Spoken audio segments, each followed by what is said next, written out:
Hey, what's up? Welcome to DGen Ed. That's degenerative education, meaning none of this is financial advice. Just me having fun looking at charts, like the chart behind me, which is of AMC Entertainment, ticker symbol AMC. Here, looking at it on the 10-minute time scale, and Power Hour just started about 3 minutes ago before market close, and then about an hour after the market closes, the AMC earnings call will begin. So I'll be getting that set up in just about an hour, hour and a half. And yeah, happy to take ticker requests.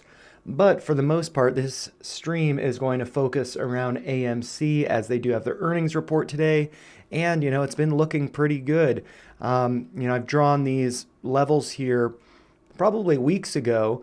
And yeah, it does look like, closed yesterday right around $8 and, sorry, $4.81. Then it moved up to around 505, hitting a high of looks like 515 in the after hours yesterday, and then hitting a high today of 510. So testing that $5.05 level that was recently hit, and then pulling back to $4.81. So pretty cool that it's been respecting these levels. I'm hoping that we can see a breakout following earnings. I do think it's going to be, I'm really excited for this earnings call. This is the first one that I'm streaming. I've listened to them once or twice before. But yeah, I just find this to be a really nice way to bring the community together, bring new people to the channel, and for me to, just learn more about the companies that I really care about, like AMC. And so, yeah, and then I see, I'm not sure if I'm pronouncing it right, Anglel.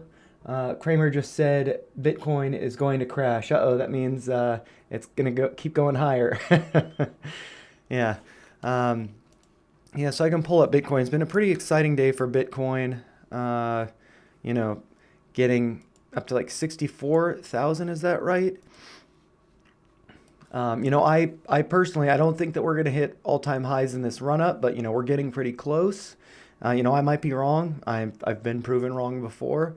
But yeah, this is on the weekly time frame. So if I look in the daily here, got this big wick up and the current price right around 61. Yeah, I'm very intrigued by Bitcoin long term. As far as the short term rally goes, it'd be great if we, hit 69K. But I also wouldn't be surprised if we pulled back over the next few months to like 36K region. I just do, weekly average buys.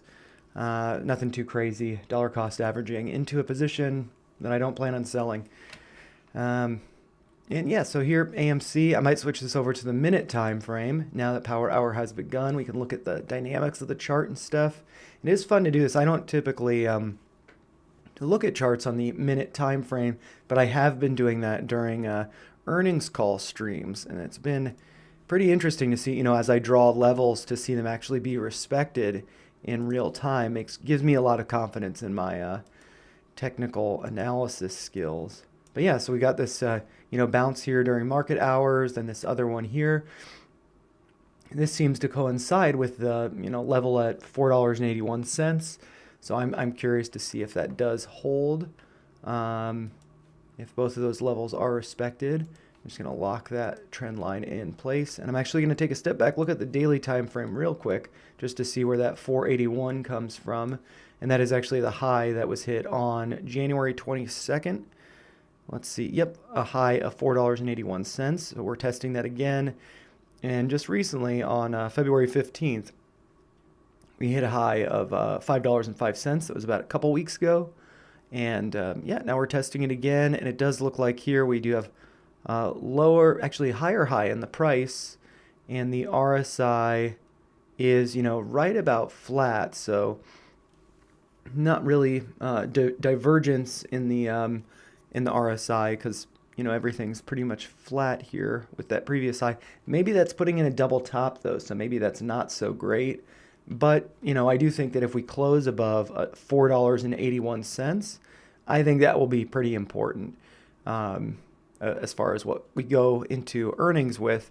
But yeah, we'll have to see. Either way, I'm excited about the company, and just gonna buy more on dips and hold through the rips. So it doesn't really matter.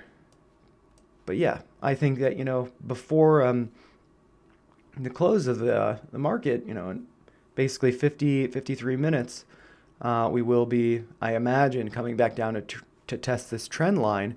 So, that could be a pretty interesting level to keep an eye on.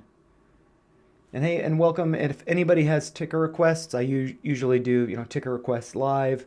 And so I'm happy to do any quick jump arounds to different tickers, but this one will primarily focus on AMC. And also, I should note before I forget, if you're new to the channel, if you enjoy this kind of content, make sure you like it. Always share your thoughts, whether that's in the comments down below or in the live chat. And make sure you subscribe. Try to do live streams of earnings calls whenever I can. And then also, I do live streams every Sunday at 9 p.m. Eastern. And then I try to do a few during the week.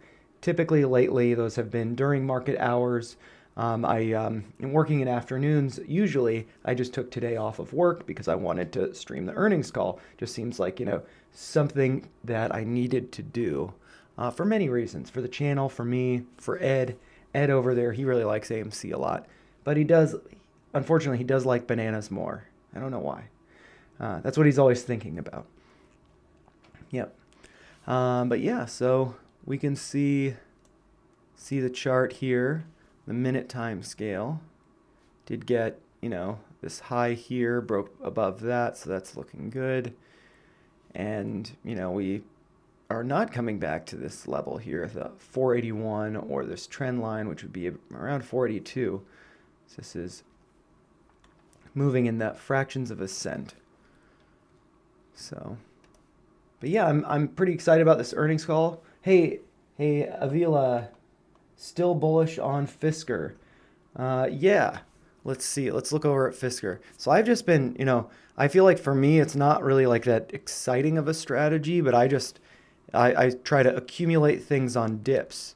And so here I'm going to switch over to the 10-minute time frame. And so with Fisker, let's see, I had highlighted this level at 59 cents. When we dropped below that, I had an order placed there. That got filled. And now, I believe based on here, I'm going to switch over to the, let's see, the daily candles. The open here on the 23rd was 54 cents, which corresponds pretty closely to the close on the day before, which was 53.76 cents. And so for me, I have just an order placed. I'm not messing with that 54 cents. And so if price does dip to that level, my thoughts are that, it might go to 52 cents again. But if it breaks lower than that, I would think that's kind of like a falling knife. And so I would want to put on the brakes. But if it comes down to 54, I think it could test that level. Maybe wick down to it and not get a close or an open around that level, just a wick down. And so maybe that would be a nice time to fill. Here with this Dragonfly Doji, that it doesn't look too great today because we haven't been able to push above 73 cents. Let's see, or 72.55. That's a level that I've gone over. I viewed that as a great dip buying opportunity over here. I was accumulating at 75, 74 cents, but thinking 73 cents, if it dips lower than that, if it drops a lot lower, then, I would kind of put on the brakes and reevaluate. And so that's why I had the order at 59 cents. Wasn't thinking about that. But now, it's going to be a tough level to get above if we put up the volume profile. Got that big volume shelf there because of this consolidation. So I think that we're at a level that we're going to have to pull back from. From this level, I do think that 68 cents right around this 382 retracement, or possibly coming down to like 62 cents over here. There is this gap over here. So that does seem likely to me that we will be returning to around 62 cents. But that doesn't mean a bearish long term or anything. That just means it needs a healthy pullback and, kind of the stair-stepping movement going up. But yeah, right now I do feel like it does look like it could be putting in a top. But, that could be negated tomorrow. That's tough to say. But yeah, I do think that this is good, though, that we're getting a close above these previous highs, including the high that was hit on the 20th. But really needing to get above 73, I think that's going to be key. So I'll switch back to AMC. And let's see, 1 minute time frame. I don't know if this is to, yep, breaking above this high. That was his previous high, so all looking good. Got bounce off of this trend line. I drew that trend line just, at the start of this stream. Curious to see how it respects that. And we could, do kind of like a fine scale Fibonacci. I don't think I have all the levels marked here, so I'm just going to do that. I don't like to draw them when all the levels aren't on there. Just doesn't look as nice. See, I'll just delete that, redraw it, going from the approximate low here to the approximate high here. Does look like we, initially got rejected from the 618, but did, find support at the 786, more or less on the way down, kind of corresponding to this orange level. And now we have broken above, it looks like, approximately, testing, the 618 did break above it, but now it looks like we're getting a little rejected. Can we get closes on the minute time scale above 488.3? So that will be key. It does look like we've got this little bit of, consolidation around there. All of this price action below it and this consolidation here suggesting that that could be acting as support before we, make attempts at the levels higher, like 492 or 3, 497, $5. That's going to be a big one. I hope that we close the day above $5 a share, so that would be pretty nice. And, and continue higher in the after hours, gapping up tomorrow. And and I should note too that max pain for this week. Let's see, this is natural gas, but I've got it pulled up here. Max pain for AMC coming up this week, $4.50. So if we can gap up, if we can get a squeeze following earnings, I think we could be set up for a gamma squeeze the next week or two. So that could be pretty exciting. Whether that brings price up to $6, $7, $8 maybe, $11 I do think is going to be a pretty big level of resistance. If I do switch over to the daily time frame, we did have a double top around there, right around $11 here. And so that's going to be a tough level to get back above. But, maybe there will be enough momentum following earnings. Maybe things will be looking good enough. Things have been pretty volatile, like Beyond Meat.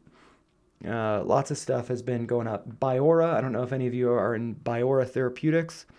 I've been pretty engaged with that company. The videos aren't too popular. I will do a follow-up video today because it squeezed up so much.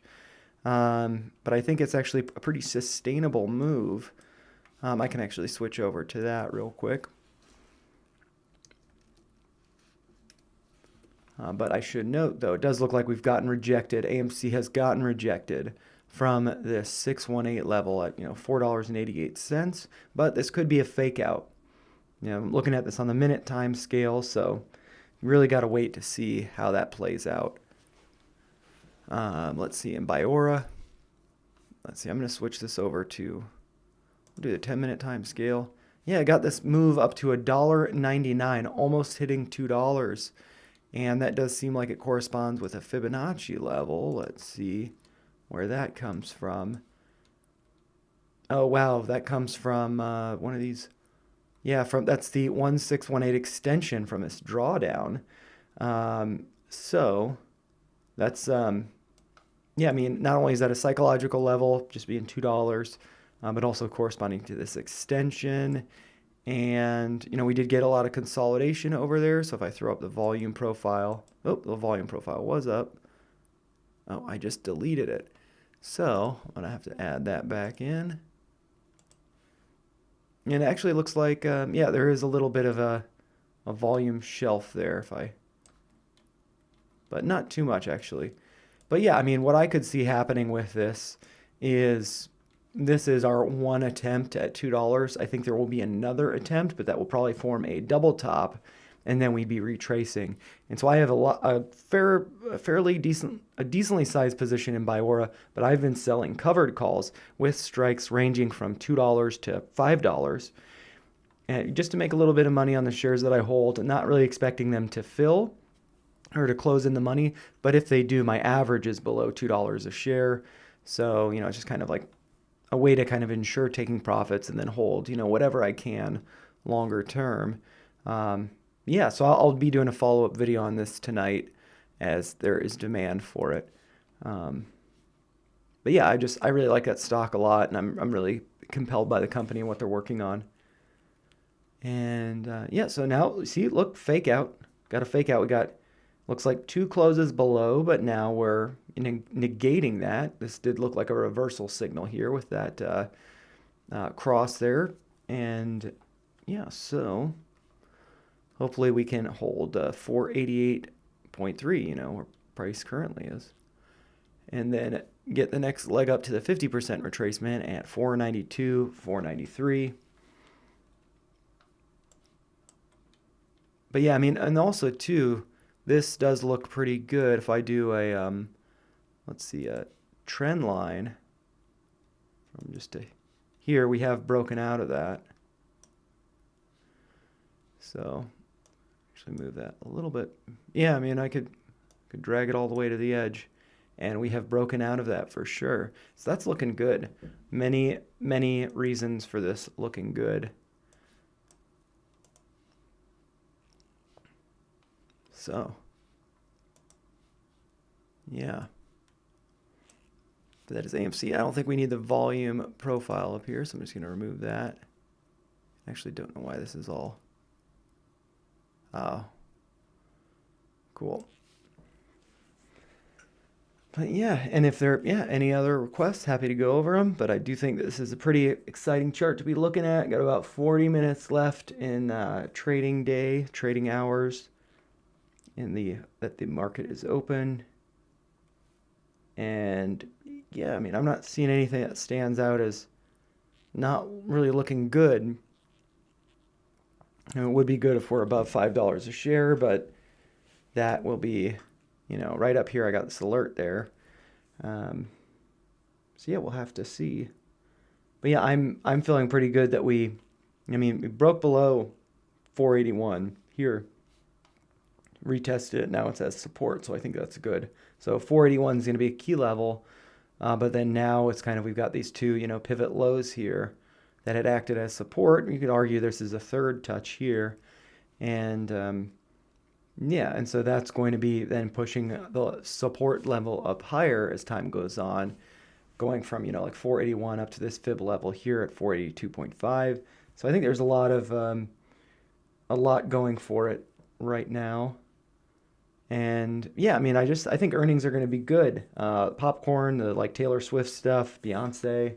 I think there's probably going to be a lot of really interesting news coming up for the company, and so yeah. Yes, been saying, what's going on with AMC Entertainment stock Wednesday? Well, I don't know. Earnings coming up, lots of stuff. Yeah, Bitcoin still above 60K. Biora still well above $1. And hey, what's up, everybody? Just going over the AMC chart here. If you are just tuning in, I've got it on the minute time scale here. Notice that during market hours today, we did hit this low of $4 and let's see, 75 cents, I guess. Is that right? The low, $4.75. I just did this Fibonacci retracement to give us an idea of some levels, what we might be pulling back to. And it does look like we found support right around $4.81, which had been a previous high. And then, broke below that, but then reclaimed it quickly, tested it as support. And then now we've just recently been rejected from the 618 here at a price of $4.88.3. But what I might do, because I am kind of convinced that this is the bottom here, what I might do is do another retracement. I'm just going to color this one yellow, and then I'll do another one that we can look at, considering levels to the upside that might be of importance. Yeah, so a lot of them are going to be pretty similar to the yellow ones, but I think this will be a little more,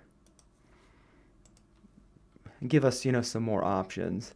And so, yeah, from this, breaking below both of these levels, so we might be returning to 482, 483, this yellow line here, and that could coincide with the test of this uptrend. But, hopefully we're not going back to 481, but, that is quite possible. And also, too, one thing that I think is pretty nice about this, we're not like hitting, super highs, right now. Let's see, I'll do this in the 4 hour. Maybe that's a good way to look at this. It's got all those retracements there. But yeah, we have seen, let's see, I'll remove them. We have seen a little bit of a pullback. And so I think that's nice. This is, a big move up followed by consolidation. This is potentially a bull flag. And so this is a nice setup before earnings. We don't want to see all of these green candles before earnings with no pullback or no consolidation, because then that would be, unsustainable. And so with this pullback, this cooling off here, that sets us up, that positions us to move higher following earnings. At least that's what I'm, hoping for. But we'll have to see. Earnings are such hard things to predict, and I feel like AMC's the last few earnings calls have been followed by sell-offs, I think either associated with dilution or, the ape conversion, stuff like that. And so, yeah, I'm hoping that this one is good. And I think I saw something on Twitter about Aron being allotted shares. I don't know what it's called exactly, but getting, cashing out on some shares, or, cashing out on what he's owed in shares as shares, accumulating them. So I think it's a good sign if he's, not selling or not talking about dilution or selling of shares to raise capital. So if he's adding to his holdings, I think that's a really good sign that, the lows are in, the bottom's in. And I feel pretty convinced that the bottom that we saw below $4 a share, I forget what it is. Let's see, I'll switch over to the daily. $3.58.5. I think that could be, the bottom. I don't think we see prices like down there again. But one thing I guess I do want to note is we see here that we do have higher lows forming in the stock price with the RSI. This is on the daily, forming higher lows as well. So there's no divergence there. One thing that we might notice is we have put in a higher high here, whereas with the RSI, it's more or less flat. And so that is, I think, a pretty weak bearish divergence. So, and also the shape of this candle for today does suggest that we could be at a top. There aren't buyers stepping in above these levels where we have the wicks here. It's like above above current price, basically, above 488, 490. So it's not necessarily a good thing, but that could just be, we're all just waiting to see what happens following earnings. And so, yeah, I don't think that we can say necessarily that this is a double top and it's going down. Earnings are pretty unpredictable. We could be seeing a gap up to test. The level here, right around $6, $5.90, does look like there's some consolidation there that might act as resistance. I feel like more convincing resistance would be up here because we have more sideways trading with that bottom being around $4.69. I do have an alert here, at $7 and then at $8 a share.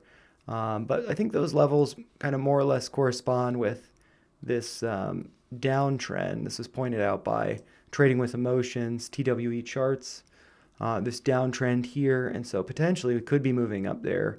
And so that's kind of what I'm hoping for, not necessarily expecting, but I'd like to see. But yeah, we'll have to see. Oh yeah, and while I was going over that larger time frame, you just got to look away for a second and the stock will do what you want it to do. It does look like we have broken above that 618 as well as this 236 from the retracement going down. So yeah, we'll see if we can get this high over here was $4.90.5. So hopefully we can get above $4.91, getting up to testing this level, the 382 from the retracement going down. But it does look like, we have broken out of this channel.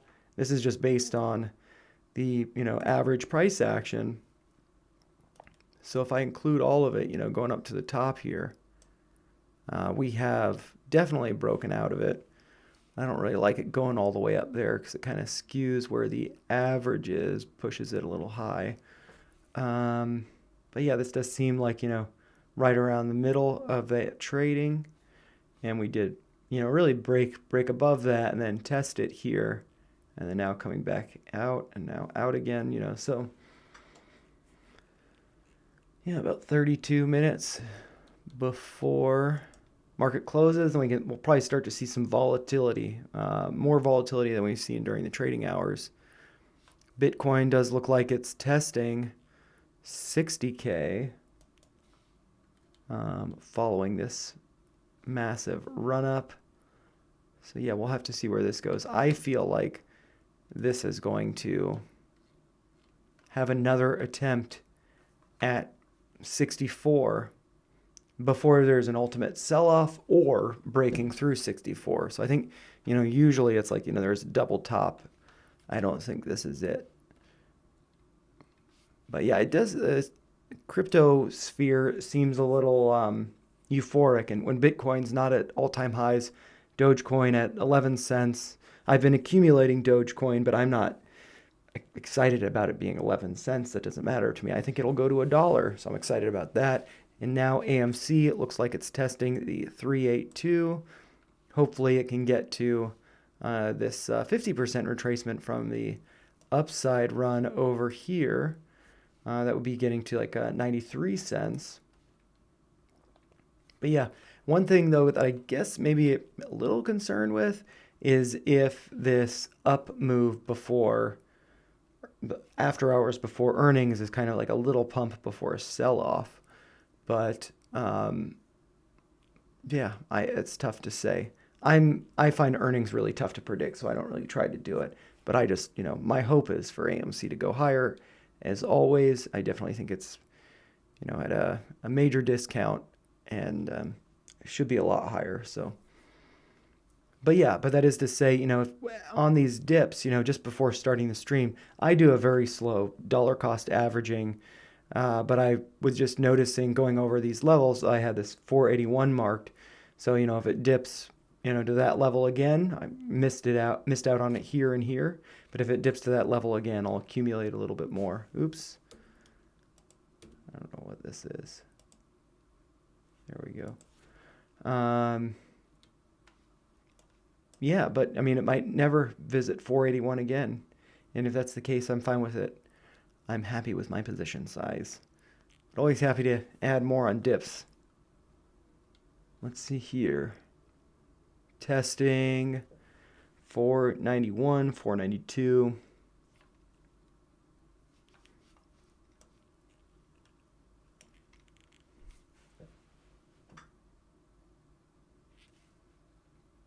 But yeah, I mean, this just keeps pushing higher. I guess though, like with this being a downtrend and then having broken out of it, now we're in an uptrend, so that might potentially break to the downside. I hope that's not the case, but let's see. I will do this based on this candle right around the middle. We can see where that's going. And I don't think that these channels need the lines, so yeah, we'll see.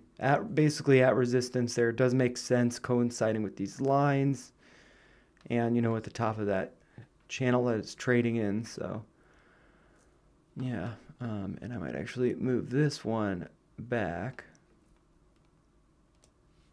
so we don't have so much overlap there.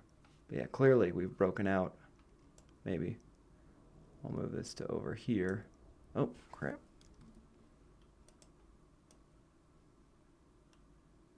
And then, yeah, there we go. That overlap breakout here. Testing the top of it. And probably getting rejected. Maybe we'll come back down to maybe test the midpoint or, 488, 487. 488 seems likely. That would probably correspond with the continuation of this channel up. But, yeah. Pretty exciting day. And then I will, let's see, get everything set up for the earnings call. Probably in about an hour. So This is offset a little bit. There we go. Yeah, let's see.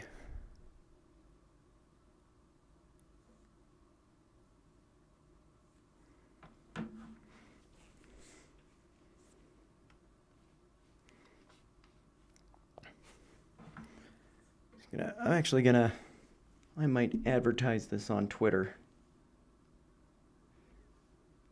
See if other people are. And actually, I could do that from my computer so you guys can see it. And I don't know if any of you guys are into natural gas. That's been pretty interesting. I might actually, I'll flip over to it over here, natural gas.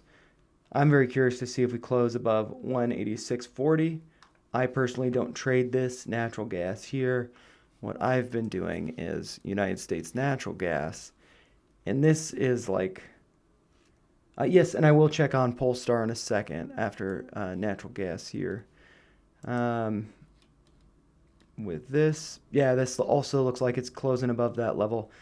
This is, the Widowmaker. I've definitely learned a lot of hard lessons with natural gas, but I find it to be a really enjoyable challenge, because it's like forces you into your conviction. Like I just made a video 2 Sundays ago. I do them every Sunday on natural gas, pointing out a number of reasons why I felt like this was the bottom.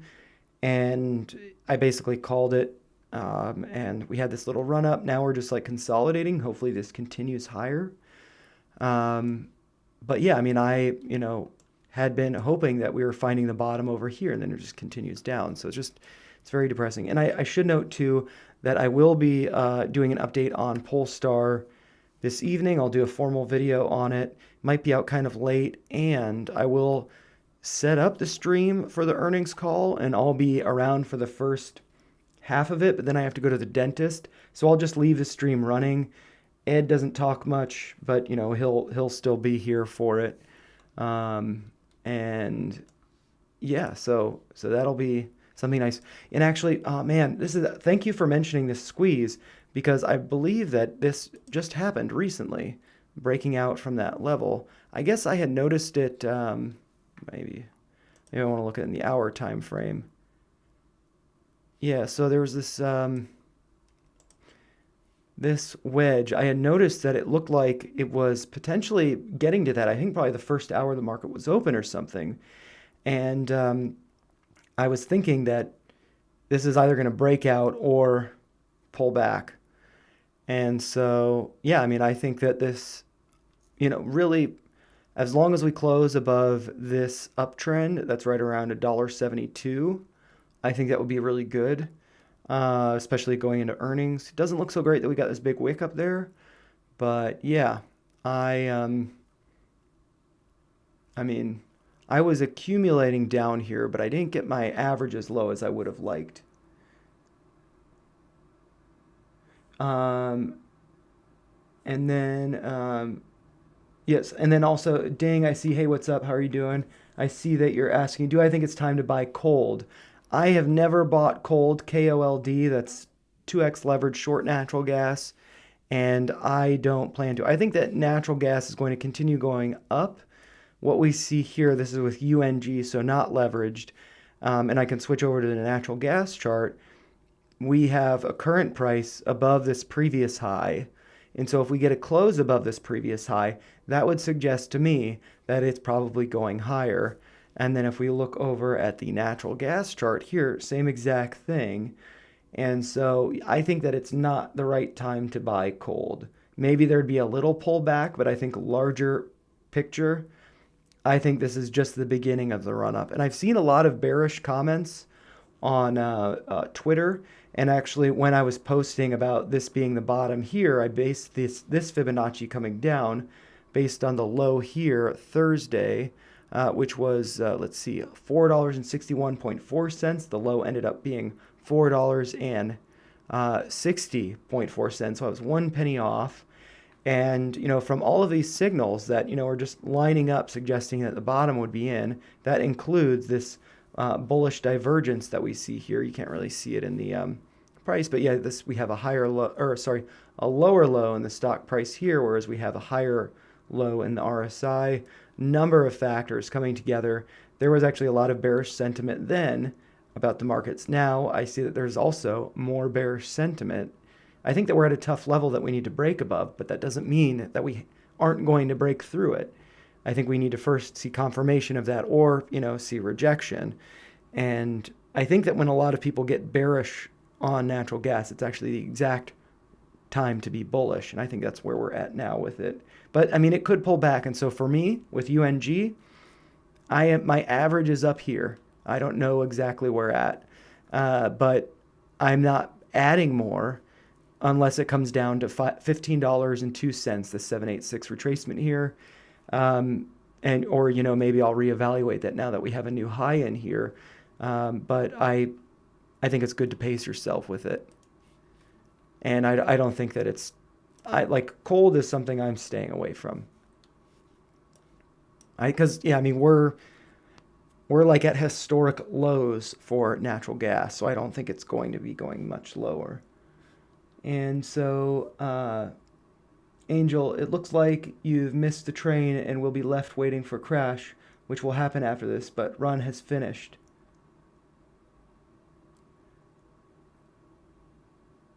Oh, are you talking about Maverick? Are you talking about Bitcoin? AMC's performance resembles Bitcoin's recovery from 2018 crash. The chart pattern is quite identical. So AMC's performance resembles Bitcoin's recovery from the 2018 crash. Yeah, and actually that's something that is really interesting. Like, I don't do too much comparisons of previous charts. Trading with Emotions, or TWE Charts, does a lot of that, which I find is stuff really fascinating. Just because, I'm not familiar with doing that stuff. But yeah, I mean, all of this stuff is traded by algorithms, basically programs that are designed to take advantage of people's emotions and psychology in the market. And I should switch this over to the 1 minute time frame. I was like, why are these lines so, yeah. So it does look like we got rejected from these levels, which I'm not surprised by. I do think that we will hold 488 as support, as that does seem to coincide with the bottom of this channel and also this Fibonacci level. So I do think that will be support. And so I think we're just kind of stair-stepping our way up here. But yeah, I mean, I think that, whenever there are similarities in charts, it's because the algorithms are just going off the same things. And, believe it or not, I find it hard to believe, but they're, similar with stocks and crypto, Bitcoin. And yeah, so here, Bitcoin, I don't have the, I guess I do have the drawings up. This is, the 30-minute time frame. But yeah, I suspect that this will be going up. And you're saying the 2018 recovery, so that would be coming back here. Oh yeah, so basically coming down to here. And so we have this big drop here with AMC. You're thinking we've consolidated for a while, and now we're kind of at this point coming up here. So yeah, I could see that. I mean, this big drop here, I would think, coincides with, let's see, this big drop. Take a step back, looking on the weekly time frame.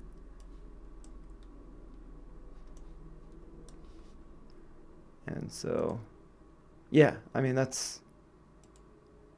so we've seen this big drop, consolidation over here where I've got all of these lines, big drop, consolidation, and this here, big drop, consolidation. And so, yeah, I think that 2024 is the year for retail. I think that whether it's AMC, number of other stocks, but also too, I mean, it is a little precarious with stock market hitting all-time highs and stuff. So yeah, but I feel like smaller caps, not the mega companies, will be performing well this year. And so I think retail is going to benefit a lot from that. But yeah, I'm glad that you mentioned that, Maverick, because I think this is pretty compelling. This. And let's see if I can do a measurement to see how long that was from the ultimate high here to, when we started, I guess when we dropped here. Let's do it from when we dropped. That's 48 bars or 48 weeks. And then to this big move up, 67. And so with AMC from the big move up,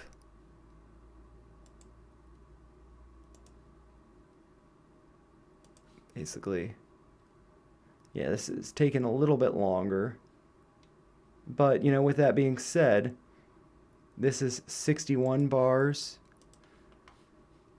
This is 48. So let's say it takes about 1.5 times the amount of time to get here. And so if coming up to this increase is 67, so 70, that'd be like, let's see. So this 40 to 50, so 40, it's like 50 to this drop. Yes, well, that's like 2 times. Let's say just round it 2 times longer, a little bit more than that. So this is 48 to move up 67. So let's say 130 or so, 150 days, or weeks, I should say. So that would put at right around here. You know, or, you know, right around where current price is. Because that's, let's see, current day is 143. Yeah, so I mean, that's definitely, if it's taking twice as long or a little over twice as long, I think that we could be seeing some upside. Or at least that's what I'm hoping. As always. Yep, and it did, look, I mean, maybe you missed it when I mentioned that I thought it would bounce from 488. But I did mention that. You can go back in the stream if you don't believe me.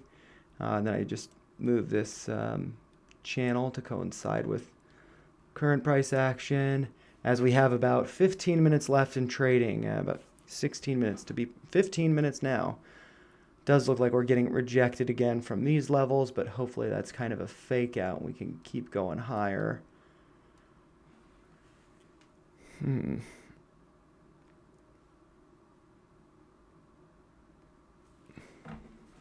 I might put out a little post on this on Twitter.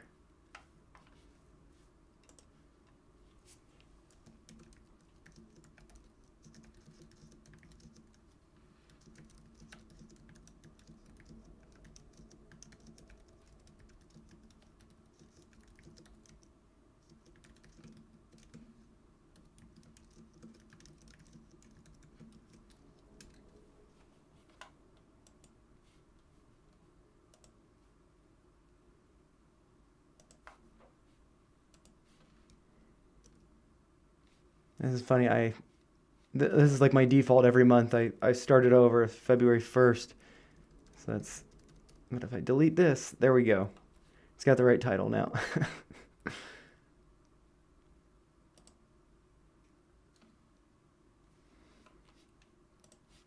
Yeah, natural gas still holding above 186. So I think that's looking good. Natural gas here, the commodity, the futures, I'm not really sure how it works. Will continue on beyond the market close. So it'll be interesting to follow that. But yeah, I think natural gas is looking good. So I do not think it's a good time to be buying KOLD. I think it's a good time to be selling KOLD. I mean, how much did KOLD go up today? About 3.5%. Yeah. Oh, wait, no. So UNG went up today. KOLD went down 8%. But yeah, I mean, if we look at this on the daily, yeah, I mean, potentially it's, you know, at support here with this high, but I think that it's more likely, I think, you know, maybe it consolidates here a little bit, comes down, forms a head and shoulders. I've learned my lesson with Boyle, which is 2x leveraged long natural gas. I've learned my lesson from that with avoiding KOLD. I think that UNG is the way to go. And Yeah, so we'll have to see where it closes in 13 minutes. Oh, now it looks like we're breaking above that level potentially. Yeah. Yeah, and it does look like maybe this the peaks here served as a little bit of support, got a bounce from there, from those wicks. And we did get this consolidation over here, potentially acting as support. I don't know if the volume profile shows up. Yeah. So kind of getting above this support here. I mean, really we had this like V shape, so there's going to be a lot of consolidation below it. And then, yeah, getting above where we're at, all of this consolidation, all of this price action below where we're currently at. So, yeah, I'm feeling good. But also, I mean, if AMC tanks after earnings,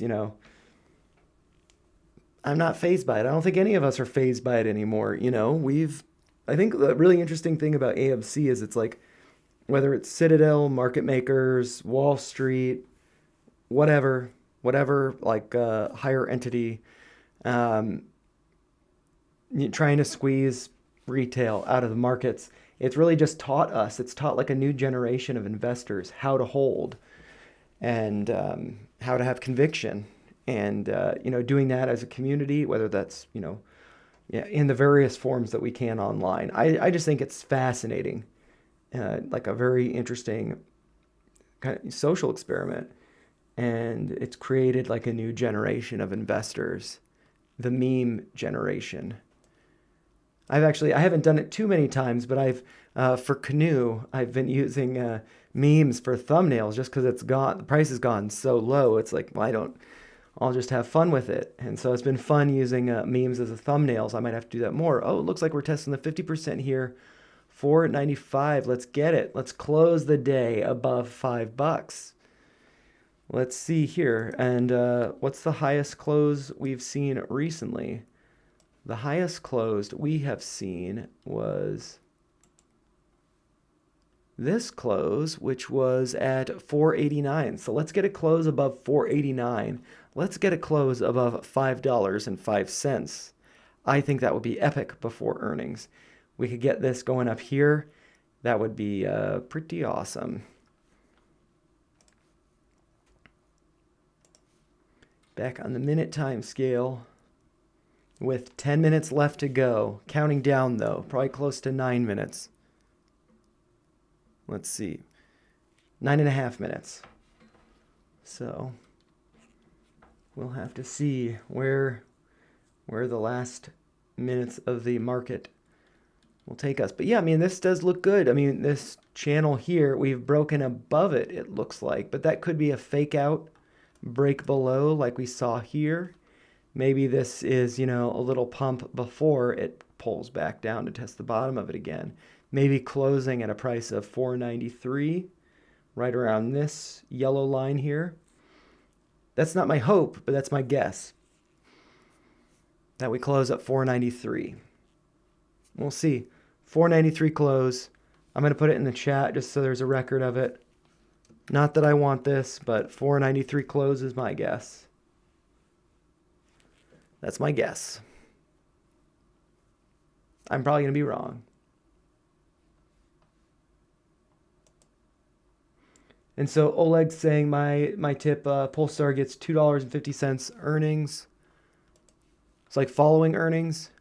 Yeah, I'm pretty curious about it because they recently got, that bad news from Volvo dropping them. Stock price fell. But then we did, respect the bottom of this wedge, which somebody's told me that it may not be a wedge. It could be either Wyckoff accumulation or distribution. I have not studied that stuff well enough to be able to say, but I do plan on doing that over the course of this year, getting better at understanding that. But this to me looks like it's a wedge, and that we had a little bit of a fake out here. And so I'm not surprised to see this. I do think that we will be filling this gap. I mean, yeah, it's positioned, in my view, to be filling this gap following earnings. And yeah, 250 up here, testing the tops here. I could definitely see that. But, I guess I'm always surprised by earnings. It's like I've gotten numb to it, I guess. So I don't really know where it will go, but I will set up the stream for them tomorrow. But I'll have to leave about 30 minutes into it, and I'll just let the stream run, see how that goes without me supervising Ed. He doesn't talk much, but I think he should be able to run the stream without me. So, oh, breaking above. Okay, so my 493 might be invalidated. It might be, it might just be straight up wrong. So really, I think the breakout, yeah, I mean, we've broken out, getting rejected now from the 618, potentially getting above the 618. $5, $5.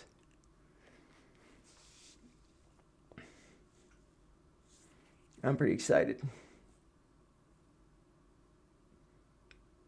I almost was not able to take off work today, and I was pissed off. I'm glad I was able to get the day off to do this, run some errands. Also got some snacks, some AMC popcorn. I like the lightly salted version. Tried all of them. Lightly salted's my favorite. Very tasty. Hard to put down. So, can we get a close above $5, man? That would be awesome. 6 minutes left.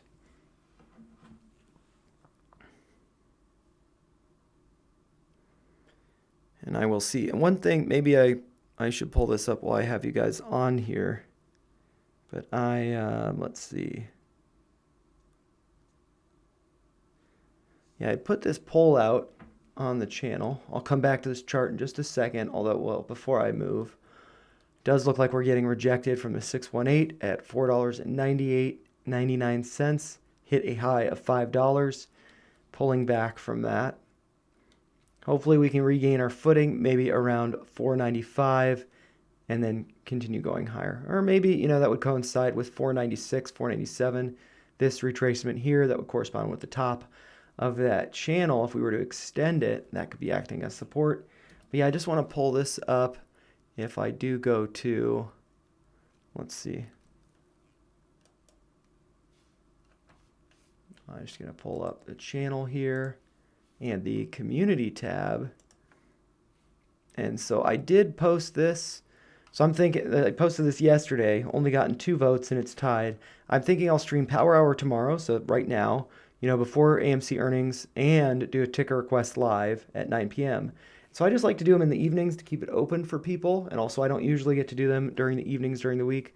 So if you guys want to, feel free to vote on this. I am not doing 3 separate streams. I'm either going with, streaming for 3 hours here to cover earnings in AMC Power Hour, and do ticker request live at 9, or skip ticker request live at 9. So if you want to see me back here, a few hours after I end the AMC stream, I could do that. But yeah, it'll tire me out. But yeah, I'll do whatever has the majority. And at this point, since I'm going to pull up actually the calendar that I have, and maybe I'll do that later. Actually, I will just pull up the chart so we can watch this. This looks like it could be a bull flag, fake out breakdown of the 618, and yeah, closing hopefully above $5 a share, which I was not expecting, but I am happy if that's what happened. I'm stoked if that's what happens.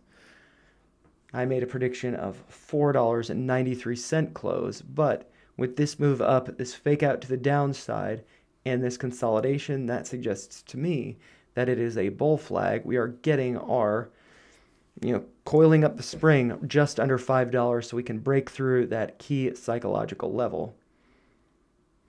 And, just in case this is the last opportunity to buy, maybe not. Yeah, I have my order. I have an order. I do very slow dollar cost averaging. I have an order for an additional share at 481, and I'll just add more if it goes down there. But if not, I'm spread a little thin currently, so I'm happy to just hold. But yeah, I wonder if it'll do 493 close. We'll have to see. Chris is asking, do I think that Bitcoin will be a global one world currency? Did you ask that? Uh, somebody asked, will Bitcoin become the global one world currency? That's interesting choice of words. I think, yeah, eventually it could. I mean, I think that something like that makes sense. But I think that kind of adoption takes a lot of time. I don't think it's going to happen over a few years. I think that within our lifetimes, yeah, I think that could happen. But I think that Bitcoin's test of 60, I think it'll get another pump to 64, but I wonder if that's going to be the last pump before a retracement. Couple minutes left. Testing $5. Does seem like we have some bullish consolidation. So I'm feeling, pretty good about this. These tests to the downside, we're not really getting one close below this level and then reclaiming it just after. So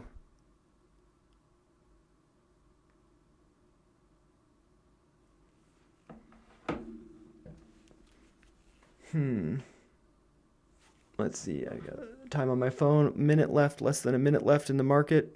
About 45 seconds left in the market. This is going to be the last candle. The last candle for the day. Can we get above above $5? Let's see.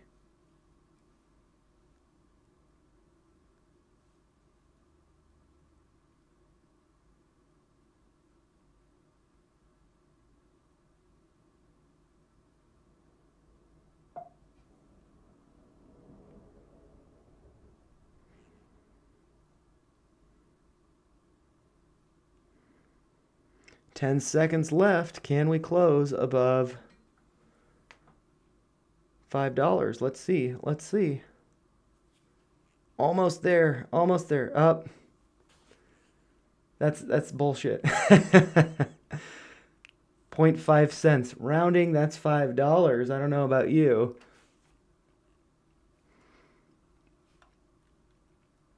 Yeah. I mean, to be honest, who's surprised? I was wrong with my guess that there'd be a pullback to 493. I'm happy that did not happen.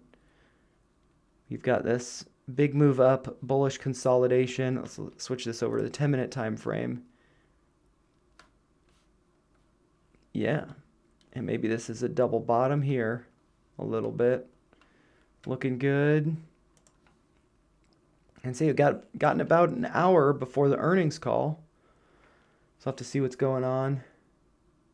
And yeah, I wonder, I did just get, I have access to some more YouTube music.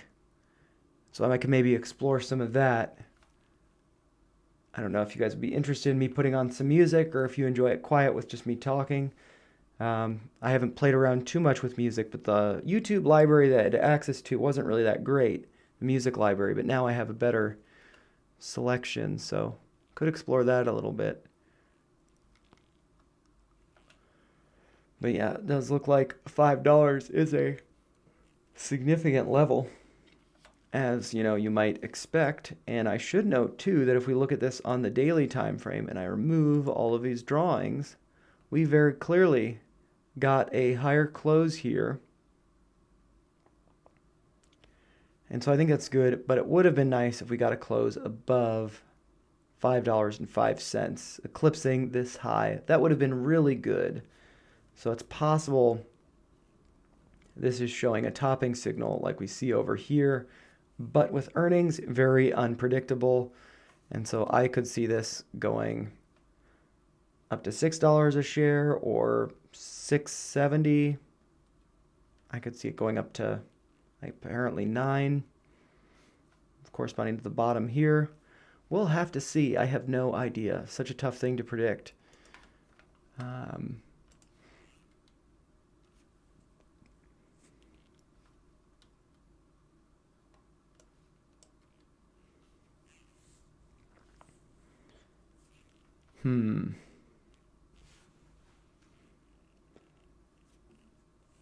So what do you guys think? Do you want me to explore some music, or do you just want to watch this in silence as I mumble and fumble with my words, talking about whatever comes to mind? I'm just looking at my holdings on my phone, seeing how things performed today. Yesterday was a really green day for me, so today was a little bit of a cool off, so I'm not too surprised by that. Other than Polestar, man,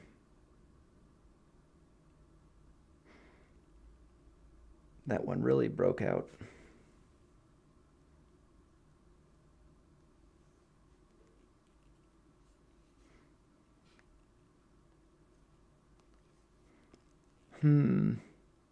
Still testing 5.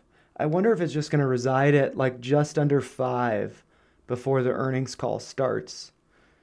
Um, I mean, I think that that would be a good thing. Coiling up that spring.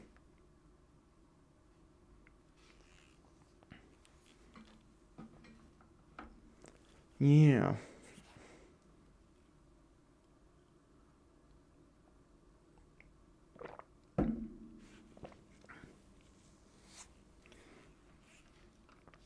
So let's see. I might pull up. I'll move this over to my other screen so it's not in your guys' way. Oh. But I might see about putting some music on through the new music library that I now have access to.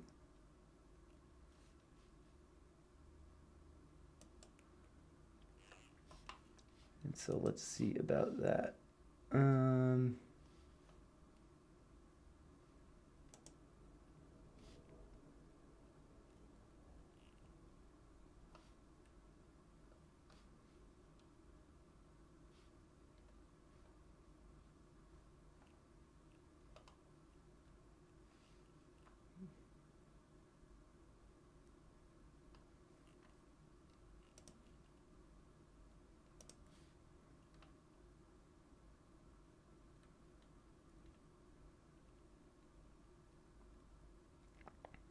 Cool. I've got access to a new music library from other creators, apparently.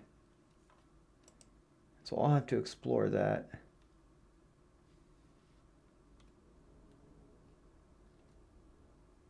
So that's cool. But I mean, some of it might not be very good. So I won't do that live.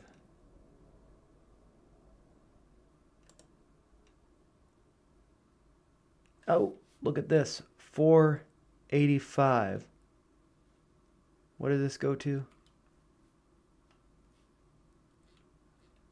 I want it to go to 481. Dip to 481 and then pull back.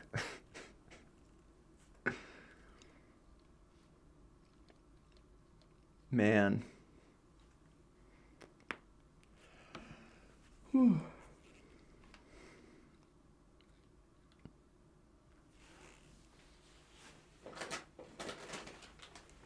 And have some popcorn. I'll mute it so you don't hear me crunch.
Seems like that was dip buying opportunity.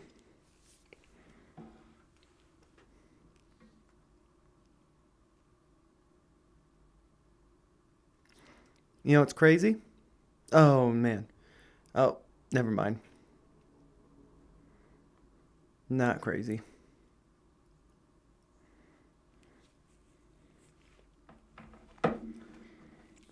Yeah, we'll see where this takes us.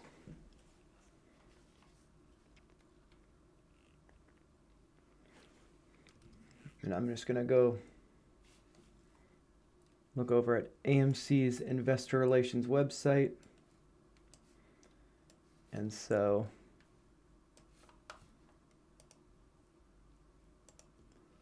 we can see if the link is open for this.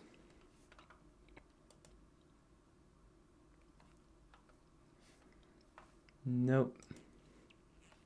I said a few minutes before, so I'll have to get that set up, and I'll have it arranged so we can have the AMC earnings screen, and then also the chart. Actually, really fun to be charting while earnings calls go on. I started doing that. I think with Coinbase, or maybe it was Airbnb. I'm not sure. Um, but yeah.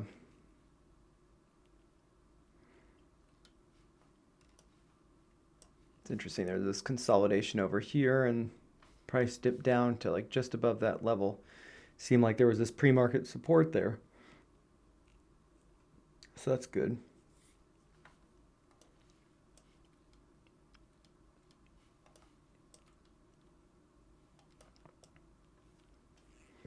Hmm.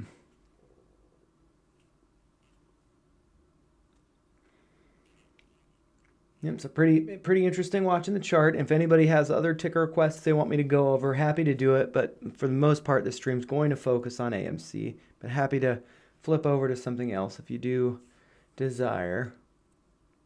But yeah, this seems like it was a good dip buying opportunity here.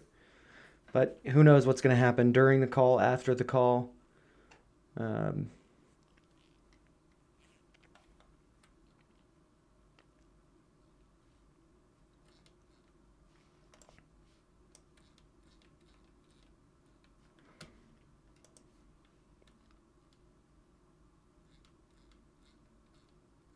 Yeah, and this too here, I mean, this is on the 10-minute time scale. Over the past few days, this does look like, bull flag here. Following this move up, consolidation here, respecting 481. We did just get a pullback, but it only went to 485. So, and this actually, probably have to do it on the 30-minute time frame. But here, this does look like we might have a cup here with a handle. So Real World asks, what do you think about Polestar earnings coming up soon?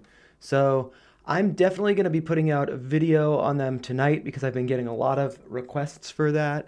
And I will be streaming the earnings call tomorrow, but I'm going to have to leave like half an hour into it though. I'll just let Ed take over. He doesn't talk much, but I should be able to, have the chart and the earnings call going on. So that should be fine. But yeah, let's see. Well, if I switch over here, I'll look at this on the daily time frame over here. So my thoughts are that we did not get to close above 186, that being the previous high here, and all throughout this whole range, that was the high. We also did get rejected below $2, hitting high on the day of $1.98. So I don't think that's terribly good, but we did close above this uptrend. And so I think that is good that we reclaim that. And also I think that this uptrend had, while it was support here, that was for bearish consolidation. It does look like we had this bear flag that was formed over here before the breakdown. And so to move above that and reclaim it, closing above it, and this, let's see, that level is right around 72 cents. So closing more than 10 cents above it, I think that's good. And I do think that, while we could retrace to this line, I do think we could get a bounce from it and then to break above $2, potentially filling this gap up here. So that's kind of what my thoughts are. The earnings call, if you're asking about AMC, that is at 5 p.m. Eastern. I'll probably start getting everything set up for it in about half an hour. Um, and uh, and then, yeah, that should start on the hour, as far as I understand. They typically go for about an hour. And so during the earnings call, I will be silent and I'll just chart what's going on. I'll draw all of my lines so we can evaluate what's going on in the stock price. And then I should switch over to AMC while I'm talking about that. Um, yeah, and then so, I'll be silent so we can listen. If you guys have any comments, you can write them in the live chat and I'll respond to you. I also, what's been fun for me is when I'm streaming the earnings calls, I'll plot lines that I think stand out as significant, and then I'll just post my comments on the chart. So I think, it's like, is this a bull flag? Stuff like that. So I think that's really fun for me. It keeps me engaged because, a lot of earnings talk I can kind of zone out. And so if I'm engaged with the chart doing that while listening, I think it makes it a lot more enjoyable, I think, for all parties. But yeah, that will be starting in just about 45 minutes. And so you're welcome to hang out until then. I'm just going to be doing this. I did bring some AMC popcorn, and I've got some Prosecco in my fridge. I'm going to pop that just before the earnings call starts. We can, enjoy this in style. And yeah, I'm hoping that it goes up a lot. I'm hoping that we see a gap up tomorrow. But if not, I'm also happy to, continue to accumulate more shares. So either way,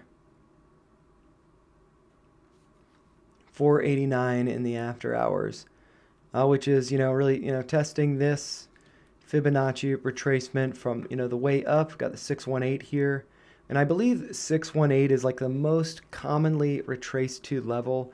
I think there's a statistic on that, but I'm not familiar of it. I haven't really looked it up. I just heard that. And that kind of does make sense. That, yeah, we pull back so much. I don't know. I'm just saying that I think it makes sense. I have no idea. Yeah, Bitcoin still above 60K. And yeah. But yeah, on the question on Polestar, I'll do a video out tonight. It might be late, so you might have to catch it during pre-market. It might actually not be late. I think that's of the 3 videos. Here, I'll pull up the calendar that I have. I made a little calendar for myself of videos that I intend to do every week and just try to repeat them to get views going up on the channel. And so for today, the 28th, I did Matterport and Tilray. I was just going to do ChargePoint. That barely got 100 views from last week, so plan on doing that. But I've gotten a lot of requests for Polestar as well as Biora Therapeutics, and so I'll do both of those. Polestar I typically do on Saturdays, but I'll do a bonus video, for before earnings tomorrow morning. Biora, that squeezed up a bunch, so I feel like a lot of people are asking about that. And ChargePoint, I've got to do it weekly coverage of it. And then tomorrow morning, I'll start the day with a stream that Ed will lead on the Polestar earnings call, and then I'll do Rivian and Rocket Lab. DraftKings wasn't that popular last week, so I'm not going to redo that video or do an update on it. And AMC I typically do on Fridays. It was the first thing I do when I get home from work, but now that I'm working afternoons to evenings, it ends up being the last one that I do. But I'll have that out before midnight my time at least, so maybe Saturday morning it's a good one to wake up to. But yeah, I won't have a ton to update on this week, but we will have the response from earnings Thursday and Friday price action. So really, like, I like to look at charts on the weekly time frame as well as the daily. I don't typically go down to hour or minute time frame, just because I'm usually busy at work, so I can't be checking out the minute by minute moves of the market, and so I don't typically look at charts like this, but I find it fascinating. And one thing that I do think is really nice is to look at it on the weekly time frame to really get kind of the bigger picture. Did it close above this level that stood out as significant? Yes, no. Kind of gives an indication of where the price will go over the next week to months. So I think so I like to start the weekend or the weekly closes by going over AMC. And also because, I don't typically do videos Friday when I come home from work, because I'm tired and I don't want to be working after work. But I'll do that for AMC. It's worth it for me to cover AMC. So yeah, Bitcoin still. Let's see what this is going on. What's going on with this? Maybe 30 minutes acceptable for time frame for this. Gotta here. Yeah, so I think that this is going to get either another test of 64. This, actually, this is a funny thing. When Bitcoin was up at 64, my brother texted me saying that Bitcoin's going to all-time highs, and then like whenever I get texts about stuff, I'm always just like, yeah, I mean, whoever, you're calling the top, and then 10 minutes later it pulled back. So yeah, but I think that, usually you do see double tops, if not continuation. So I do feel like Bitcoin will have another attempt at 64, but maybe not. Oh, Bitcoin breaking below 481. So I had an order placed there for one little share that got filled. So that's cool. 475. That is the next level down that I have marked here. So that is, I try to trade based on the levels I go over and just do very, very slow dollar cost averaging.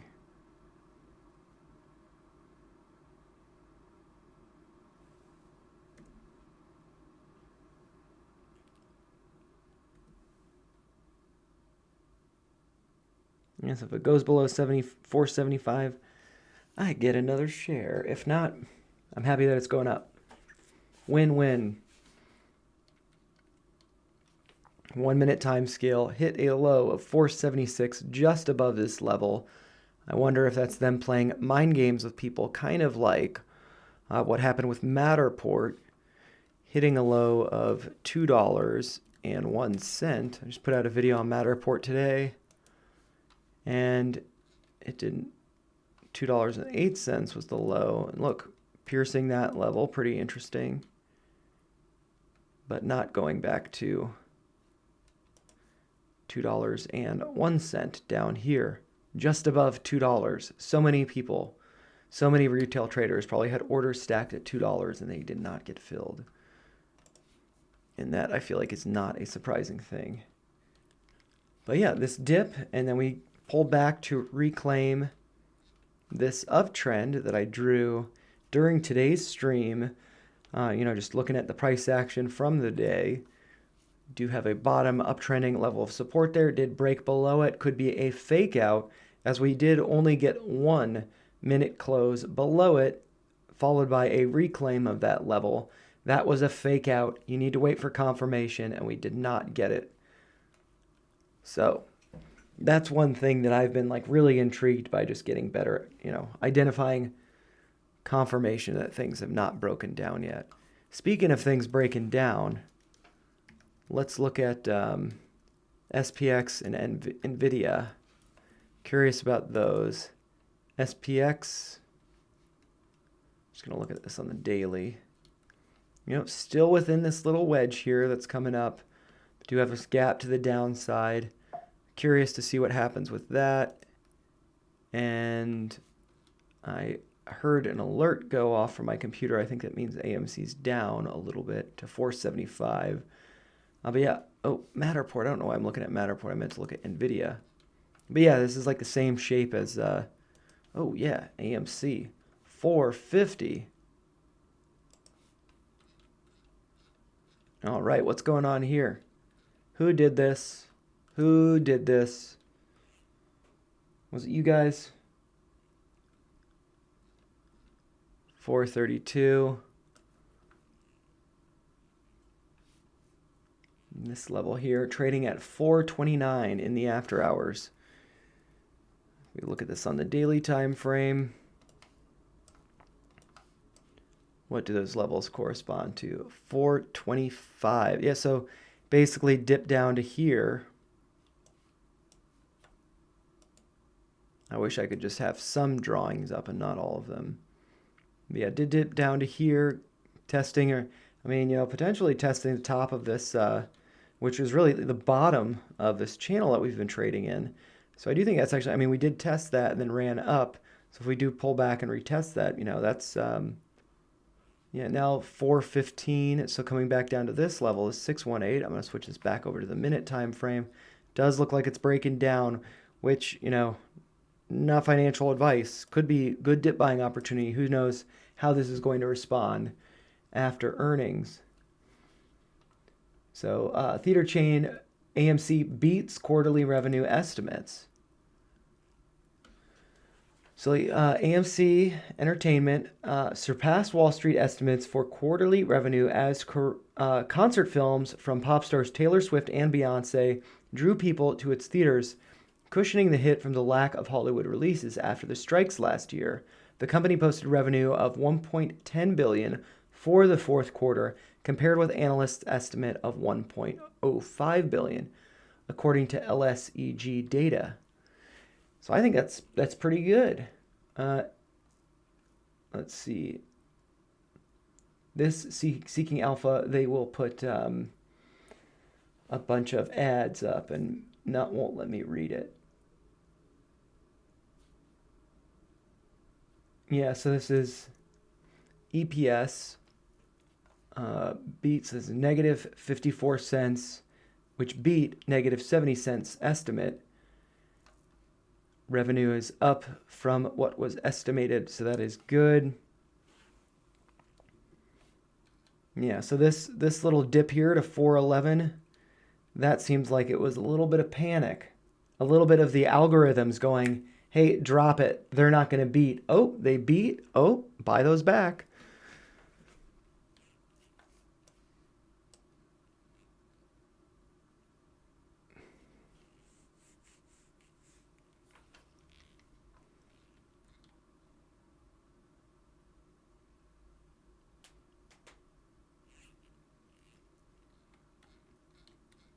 Let's see, how does that dip compare to? Yeah, that was a pretty big dip to 411. Let's see that on the daily time frame. 411 just above here, this yellow line at 407. 411, there's a 6.618 retracement at $4.15 about. Just pierce that a little bit. What about Biora? Hey, Ding, what's up? It bounced almost to $2 and fall back to $1.40. What do you expect from tomorrow? So I will do an updated video on Biora this evening. But what I see from this is that if we look at this on the daily time frame, we had started the day up here, so there was this gap. And so I think it's healthy that we pulled back to fill that gap. I think that this is going to be somewhat of a fake out breakdown, and that tomorrow we'll probably close above $1.50 and maybe get another test of these levels up here. But ultimately, I do think what makes sense to me just looking at the chart is, this downtrend isn't necessarily that significant, but I could see us pulling back to right around $1.30, $1.25, something like that. And that, let's see, I don't see any levels that correspond to that. I mean, it could just be like $1.36 or $1.35. But I do think that we will eventually see a pullback to this level, but then probably a continuation higher. But yeah, I think that Biora will, I think it needed to cool off because let's see. From the, this was Friday, yeah. It went up 150%, And so now it's up just a mere 80%. Yeah, so I think that it needed to cool off, and I think that it's still holding above 80% up from how it, let's see, I guess that's being a little generous because it didn't start the week at the low here, but let's see. I'll just do it from the open on Monday. Wait, that's actually, yeah, the open on Monday would be here. I need to get the drawing tool here. So from this open, then from the open it went up 125%. 5%, and now it's up 60%. So yeah, I mean, I think it needed to cool off, and I think it'll settle around $1.25 before making another attempt to get above and close above $1.50. But it could be closing above $1.50 tomorrow. I don't think that this run up is over just yet, but I think that this cool off that we saw was needed. But I also think that $2 is a significant level. I do think it's interesting too that that's where this 1618 extension from this retracement lies. So yeah, I did not trim any of my position today, although I did think about it because I was in the green for a little bit. But I did sell a number of covered calls. But, price has to close on the 15th above $2 a share for me to have to lose my shares, but I would then be selling them in a profit at $2 a share. So I'm fine with that. But I'd prefer to hold on to them long term. But I have enough that I can spare some. Let's see, switch over to the minute time frame. Yeah, nice bounce on 411.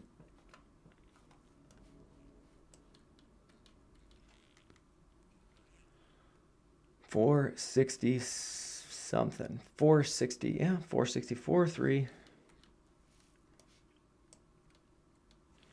And now we got about half an hour before the webcast starts, so I'll check out over here to see if earnings release. So we've got this here. So maybe I'll just read this and I'll check that out. I'm going to decline. All right, so let's see. I'll make this a little bigger. It's a little easier for all of us to read. Maybe that's too big if I'm in the way. Let's see. Okay, so AMC Entertainment Holdings today reported results for the fourth quarter and full year ended December 31st, 2023, which have been posted to the investor relations section of AMC's website at investor.amctheaters.com. And so that is where I'm at now. This press release features multimedia. View the full release here. So I could do that. I'll just read this, though. I don't want to get... Well, maybe I'll click it and see.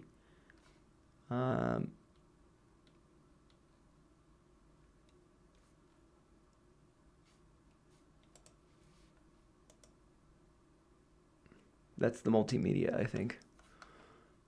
So I'll just read it from here. The company will host a live webcast for investors and other interested parties on February 28th at 4 p.m. Central. That's my time.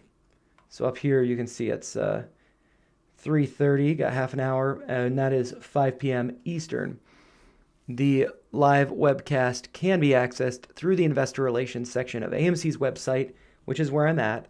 An archive of the webcast will be available on AMC's website after the webcast for a limited time, but I will stream it here, and that should be accessible to you all, including, the chart analysis, stuff that I'm doing. And so AMC is the largest movie exhibition company in the United States, the largest in Europe, and the largest throughout the world, with approximately 900 theaters and 10,000 screens across the globe. AMC has propelled innovation in the exhibition industry by developing its signature power recliner seats, delivering enhanced food and beverage choices, generating greater guest engagement through its loyalty and subscription programs, website, and mobile apps, offering premium large format experiences and playing a wide variety of content, including the latest Hollywood releases and independent programming. In addition, in 2023, AMC launched AMC Theaters Distribution with the highly successful releases of Taylor Swift, The Eras Tour, and Renaissance, a film by Beyoncé. AMC Theaters Distribution expects to release more concert films with the world's leading musical artists in the years ahead. For more information, visit amctheaters.com. And so, that was just a little tidbit on the company. We're all familiar with that, so maybe I should actually click over here and read this. But before I do that, I'm just going to check on the chart, make sure it's doing okay. Hanging out around 458, right around there. Really above this extension, Fibonacci extension, that is at $4.53. So I'll expand this so we can read it. Let's see. just scroll it up a little bit. And so let's see the full year 2023 summary. So total revenues grew 23% to 4.8 billion, compared to 3.9 billion for 2022. So that's great. We've gone up almost $1 billion since last year. Net loss improved, 577 million to almost 400 million, including a non-cash impairment charge related to long-lived assets of just over 100 million, compared to net loss of just under $1 billion for 2022, which included a non-cash impairment charge related to long-lived assets of 133 million. Adjusted net loss was 319 million, an improvement of 409 million compared to 2020. Net loss per diluted share was $2.37 compared to $9.29 for 2022, an improvement of 69.2. Adjusted net loss per diluted share was $1.90 compared to $6.95 for 2022, an improvement of just over $5. And so adjusted EBITDA was 426 million, an increase of 379 million compared to 2022. So that's looking pretty good. Net cash used in operating activities was 215 million, an improvement of 413 million compared to 2022. And non-GAAP operating cash generated, or burn, was 68 million, an improvement of 362 million compared to 2022, which was a cash burn, apparently, negative 300 just about for that previous year. And so fourth quarter summary. I feel like this is going to be really good because of Beyonce, because of Taylor Swift. All of that stuff happened in the fourth quarter.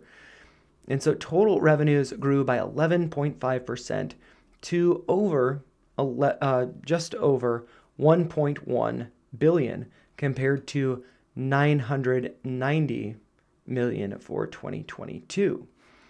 Net loss improved to 182 million, including a non-cash impairment charge related to long-lived assets of 106.9 million, compared to a net loss of 287.7 million for 2022, which included a non-cash impairment charge related to long-lived assets of 133 million. Adjusted net loss was 119 million, an improvement of 34 million compared to 2022. Net loss per diluted share was 83 cents compared to $2.64 for 2022, and that is an improvement of $1.81. Adjusted net loss per diluted share was 54 cents compared to $1.40 for 2022, and that is an improvement of 86 cents, while adjusted EBITDA increased 193% to 42.5 million as compared to 14.5 million for 2022. And the net cash used in operating activities was 77.8 million, while non-GAAP operating cash generated, or burn, was a burn of 0.8 million. Cash and cash equivalents at December 31st, 2023, was 884.3 million. And then commenting on the earnings announcement, Aron, AMC Entertainment Chairman and CEO, said AMC reported strong results for both the fourth quarter and full year of 2023, once again exceeding Wall Street's consensus expectations. It was another full year of continued meaningful recovery from the aftermath of the 2020 pandemic, as evidenced by AMC's full year 2023 revenues growing by 23% over 2022, and AMC's adjusted EBITDA growing by some 9 times, from 46.6 million in 2022 to 425.8 million in 2023. AMC's revenue and adjusted EBITDA for 2023 were the strongest since pre-pandemic 2019. And for the first time post-pandemic, AMC delivered positive adjusted EBITDA in each quarter of the year. So that sounds pretty good. I can continue reading this if you guys would like, and then I will need to get stuff set up. This is actually 20 pages long, so maybe I won't. Maybe I will include this document in, let's see, I will include that in, let's see, the description of this video. See some live edits, and I don't need any of this crap after that PDF. So there's that. And I will click back to this and get over to here so we can see the, let's see, earnings release. I'll put that in the description as well.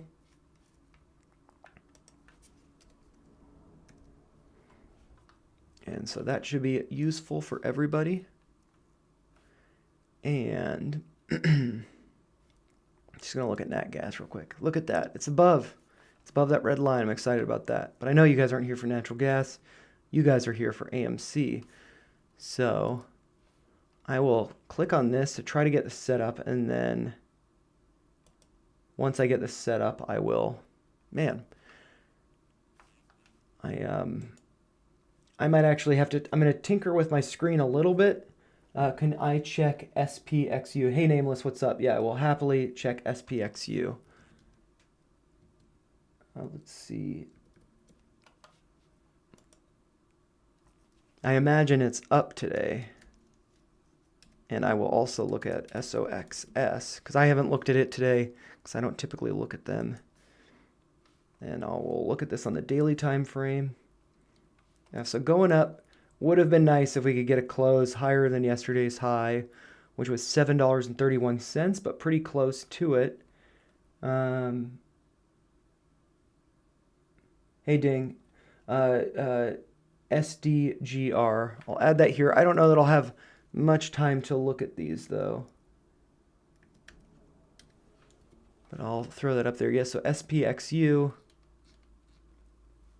Yeah, and one thing that I think is really interesting about like SPXU, it does look like it has been trending up, but if we look at the SPX, that has, doing the opposite, trending down, but it's still within this like tightening wedge that, could break to the upside or the downside, but just given how steep this is, it seems more likely that it's going to break to the downside, but we just, this kind of action, this kind of fade is not going to lead to a breakdown. It needs something violent. And tomorrow, I don't know what economic data is coming out tomorrow. I forget. Gareth Soloway was talking about it in his game plan. I'll have to check it out in the morning. But that could trigger, a big drop in a lot of stuff, which could be including the S&P 500, could also be including Bitcoin. I'm thinking that we're going to get another attempt at 64, but tomorrow we might tank following that economic data. So I'm curious about that.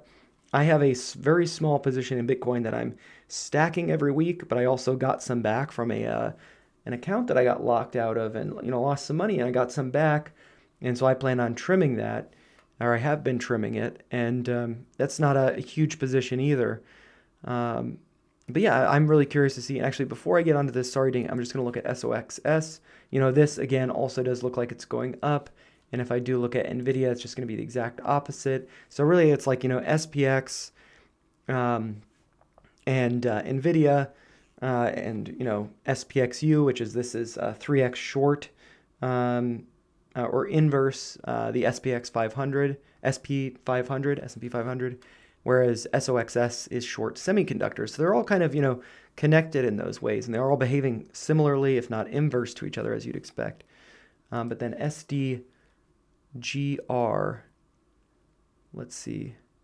And I'm actually just going to look over at AMC real quick. It's still around 450. So just about 10% down in the after hours. So yeah, SDGR, you're saying this has gone down 13%. PCE, is that producer cost index? Or I don't know what that stands for, the PCE. Producer. Yeah, some here. I should just look it up.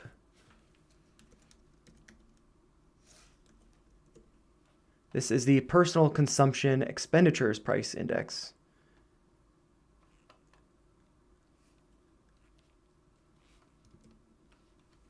And so, yeah, with SDGR, it does look like they had a little bit of a double top here. And also with that double top, you might notice get a higher high here, lower high here. So this pullback, did put in the RSI as having a peak here. That clearly shows, okay, that's a lower peak in the RSI, whereas it's higher up here. That's bearish divergence. So not terribly surprising that we saw it down 5% on the day. And if we switch over to the 1 hour chart, we see it tanking over 12% in the after hours. I'm not sure if this is related to earnings or anything like that. Yep, earnings does look like they got a beat and it's dropped. And so this is this company is physics-based computational platform that enables the discovery of molecules for drug development and materials applications. And so this does look like it's potentially returning to support around here with this pivot low here. And also, yeah, I mean, really like from where it's currently at down to, the lows over here around 25.50. It seems like it's getting into what will likely be support, but that doesn't mean that it's not coming down. And also, did have a low over here. So I think it's pretty interesting. I'm not in this one at all, though. But yeah, there was definitely some bearish divergence there on the chart. Seeing, and actually, let's see. Yeah, really just with these peaks. Over the past couple weeks, you'd see that bearish divergence form. So not terribly surprising to see it going down. Even, not looking at it at all. That's what stood out to me is that bearish divergence. Yeah, I'm going to switch over to AMC. Put this back on the minute time frame. Does look like we've gotten rejected from 453, being around 447. But, this all could be good dip buying opportunities. Who knows? Or, it could continue down. It could break below 411. Who knows? And so let's see. I need to figure out how to get the stream going over here. See if they've got this set up yet. The webcast. Oh, maybe I click this link. Nope. It's to this. Okay, so I'm going to move this over to my other screen so I protect my email and whatnot.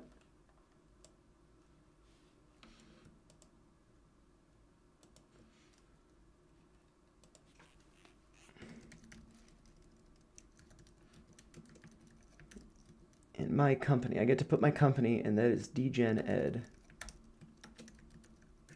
Pretty cool.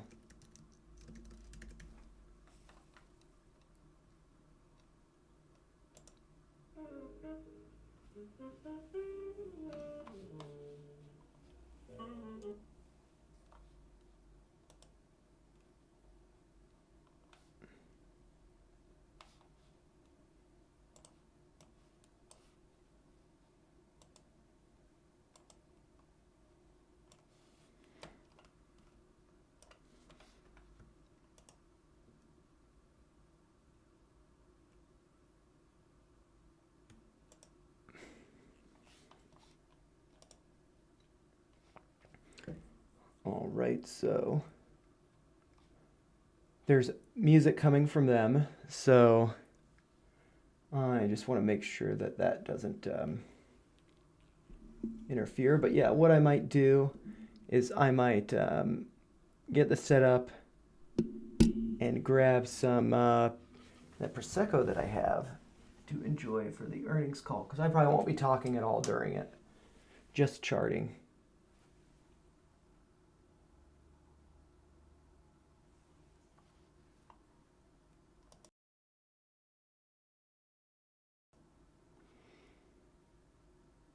All right, yeah, so there is music, but I have to put Chrome on.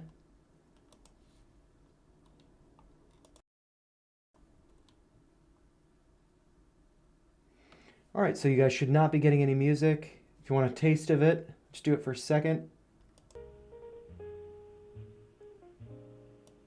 So I'm just muting that. I don't want to get a copyright strike.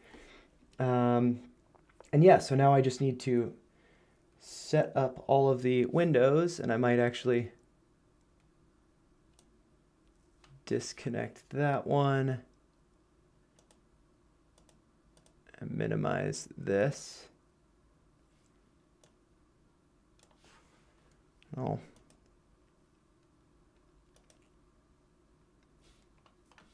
So let's see. All right, so there's that. And then I will pull up Weeble as well so we can watch both. And I will see if I can, if there's video with it, I will adjust the screen. But I suspect it will just be audio. And so because we are going to be focusing on AMC now, I'm going to hide the watch list over here. So we can just focus on AMC. And let's see.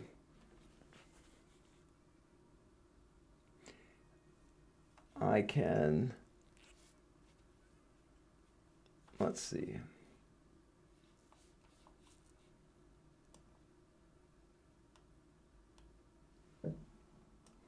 There we go.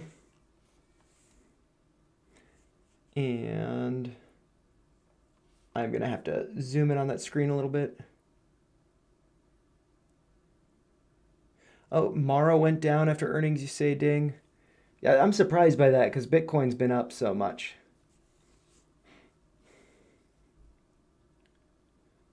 Let's see.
Let's see.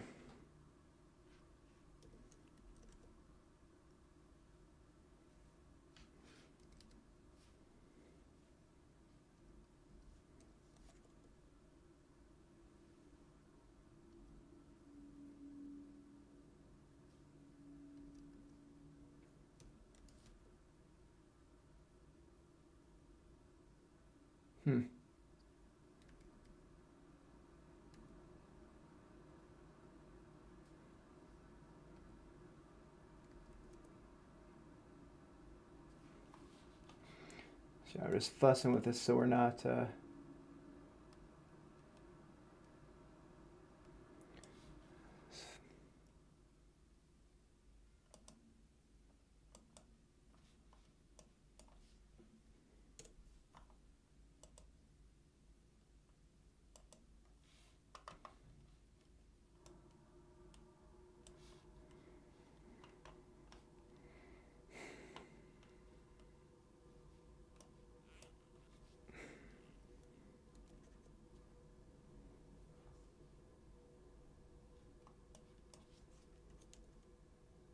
There we go.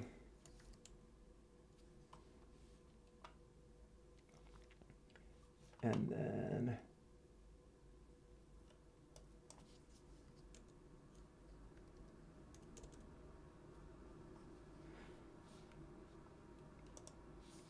And so this can kind of just hang out behind me. So that takes up not so much room. I don't even know, do I need to have that AMC up there? Let's see, I'm just going to see what that looks like. And I don't think so. So I will just continue to adjust this a little bit. And so this will give us the best viewing experience. So let's see.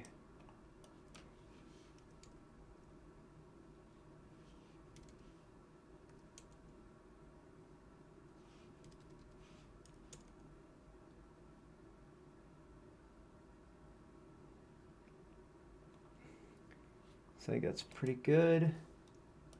I'll just move this.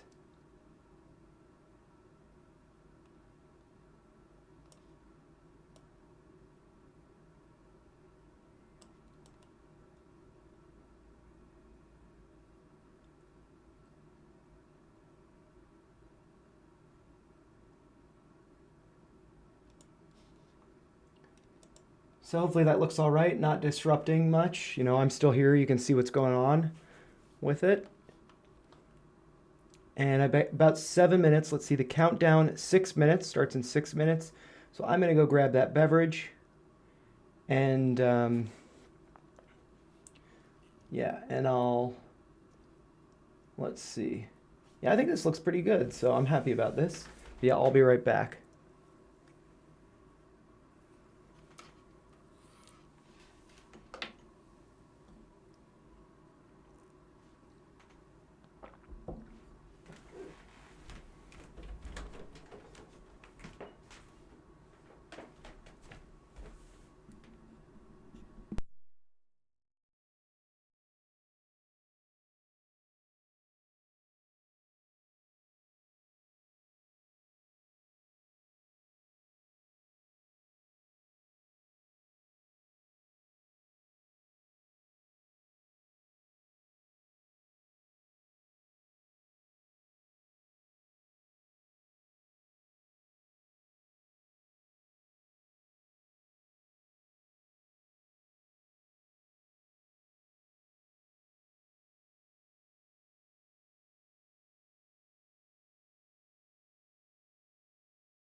I hope you guys are ready.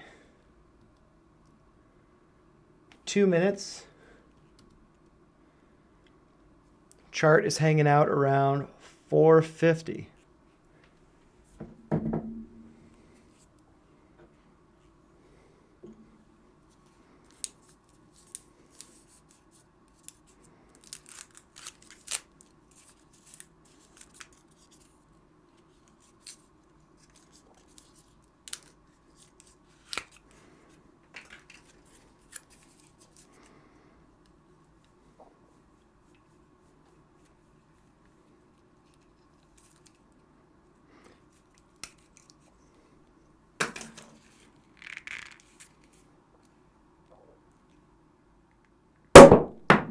Hey!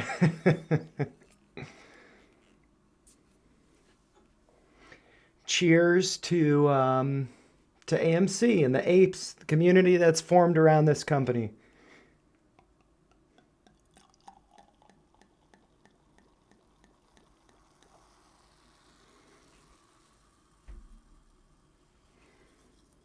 Cheers to you guys. Thanks for being here.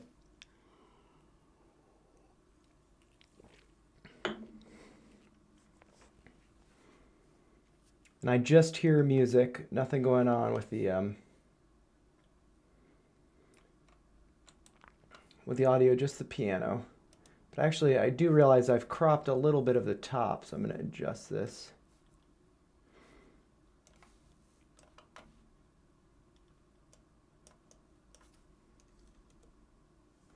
There we go.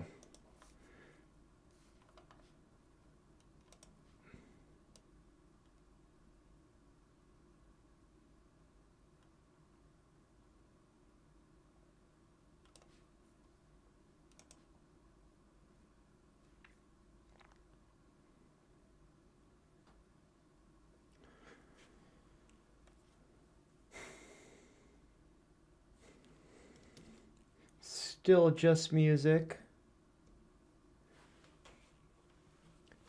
Should be starting soon though.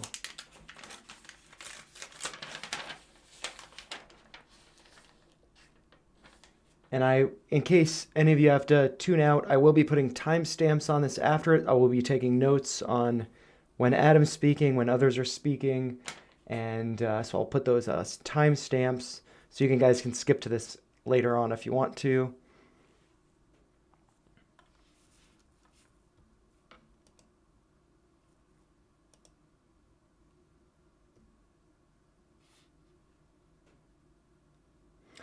Welcome to the AMC I'm going to turn my mic off. I hope you guys enjoy. And full year 2023 earnings webcast. At this time, all participants are in a listen-only mode. A brief question and answer session will follow the formal presentation. If anyone should require operator assistance during the conference, please press star 0 on your telephone keypad. As a reminder, this conference is being recorded. It is now my pleasure to introduce your host, John Merriweather, Vice President, Capital Markets and Investor Relations. Thank you. You may begin. Thank you, Diego. Good afternoon. I'd like to welcome everyone to AMC's fourth quarter and full year 2023 earnings webcast.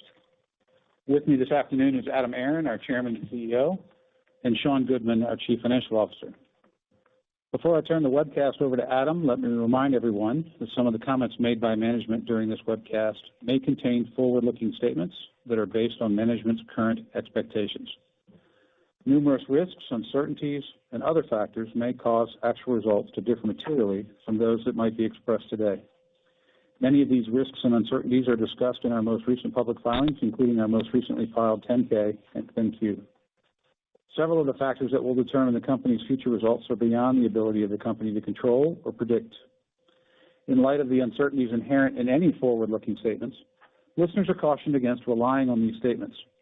The company undertakes no obligation to revise or update any forward-looking statements, whether as a result of new information or future events. On this webcast, we may reference non-GAAP financial measures such as adjusted EBITDA, constant currency, free cash flow, non-GAAP operating cash burn, and operating cash generated, among others. For a full reconciliation of our non-GAAP measures to GAAP results, please see our earnings release posted in the Investor Relations section of our website earlier this afternoon. After our prepared remarks, there will be a question and answer session.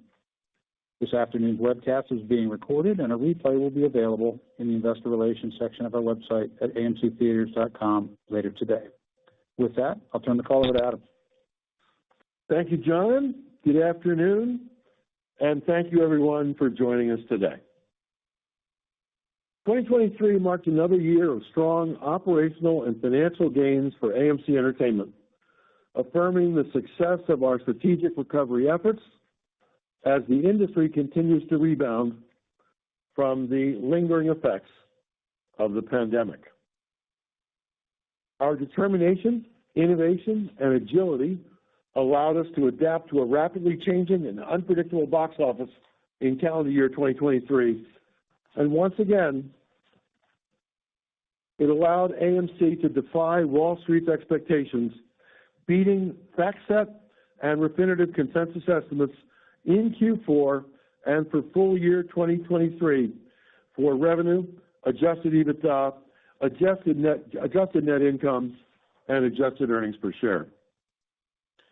As a result of our actions, global attendance at AMC theaters in 2023 tallied nearly 240 million guests, up 19% over the prior year, and marking the highest annual attendance in the post-pandemic era for AMC. When you couple our 2023 attendance growth with our all-time record-setting admissions revenue and our all-time record-setting food and beverage revenues per patron, AMC's annual revenues grew by 23%, exceeding $4.8 billion in 2023, and our adjusted EBITDA improved by $379 million to $426 million in 2023. It was the highest level for adjusted EBITDA in 4 years, the highest revenues for AMC in 4 years, and in fact, our adjusted EBITDA was up more than 9 times what it was just a year earlier in calendar year 2022. Unquestionably, our positive recovery trajectory continued in 2023. Not enough for where we hope to eventually wind up in the year ahead or the years ahead, but encouraging progress again was made. We're also proud that when you look at the magnitude of our revenue and adjusted EBITDA increases, AMC is outshining several of our largest and most important key competitors in the U.S. and in Europe. One of AMC's most essential accomplishments, which may not be widely understood, is just how efficient we have become after having to adapt to pandemic stresses these past 4 years. Thanks to AMC's increased high-margin food, beverage, and merchandise sales, rising ticket prices, our industry-leading premium large format capacity, a commitment to laser projection, pruning our network of some marginal theaters and replacing them with some clear winners, and of course, holding the line on costs. AMC's internal analysis reveals to us that our contribution per patron is up by some 37% versus what it was before the pandemic. This means that AMC does not need for the industry box office to return completely to pre-pandemic levels for AMC's adjusted EBITDA to dramatically outstrip what we generated historically. Speaking of the box office, let's turn to the domestic industry box office as a placeholder for the size of our industry and to demonstrate our industry's long climb back from COVID. We all know that the box office fell from $11.4 billion in 2019 to $2.2 billion in the height of the pandemic, calendar year 2020. But then the domestic industry box office started on its rebound, up to $4.5 billion in 2021, to $7.5 billion in 2022, and it grew again in 2023 by 21% to more than $9 billion in the year just completed. That is an upward slope for sure. Again, it's not enough, but again, progress has been made. And in looking at the fourth quarter of 2023 in particular, what is particularly noteworthy about the box office is how our company, AMC Entertainment, reshaped the box office and how much AMC benefited from our trailblazing, industry-leading efforts with our highly successful distribution of two concert movies, Taylor Swift, The Eras Tour, and Renaissance, a film by Beyoncé. In the fourth quarter, compared to the same quarter a year ago, AMC's revenue grew by 11.5%, and AMC's adjusted EBITDA almost tripled. Literally, all of that increase in AMC's revenue and all of that increase in AMC's adjusted EBITDA is attributable to our having shown these two concert movies in our theaters in the U.S. and internationally. They also caused AMC's U.S. market share to noticeably rise. That's because our share on these two concert films, the two that we not only exhibited but also were the distributor for, were well more than 50% higher than our market share normally. If that's not enough, both of these two movies played to rave critical acclaim. Each received a rare A+ cinema score, and the Rotten Tomatoes response was astronomical, with Taylor's film scoring a 99.98 and Beyoncé's film scoring a 97.99. With some $213 in domestic ticket sales within Q4, these two movies added greatly, not only to AMC's bottom line, but to movie theater success across our entire industry, as just these two films represented fully 1/9 of the complete fourth quarter domestic industry-wide box office, 1/9 from our two movies. Taylor's movie in particular was the single highest grossing movie of them all within the fourth quarter at the domestic box office.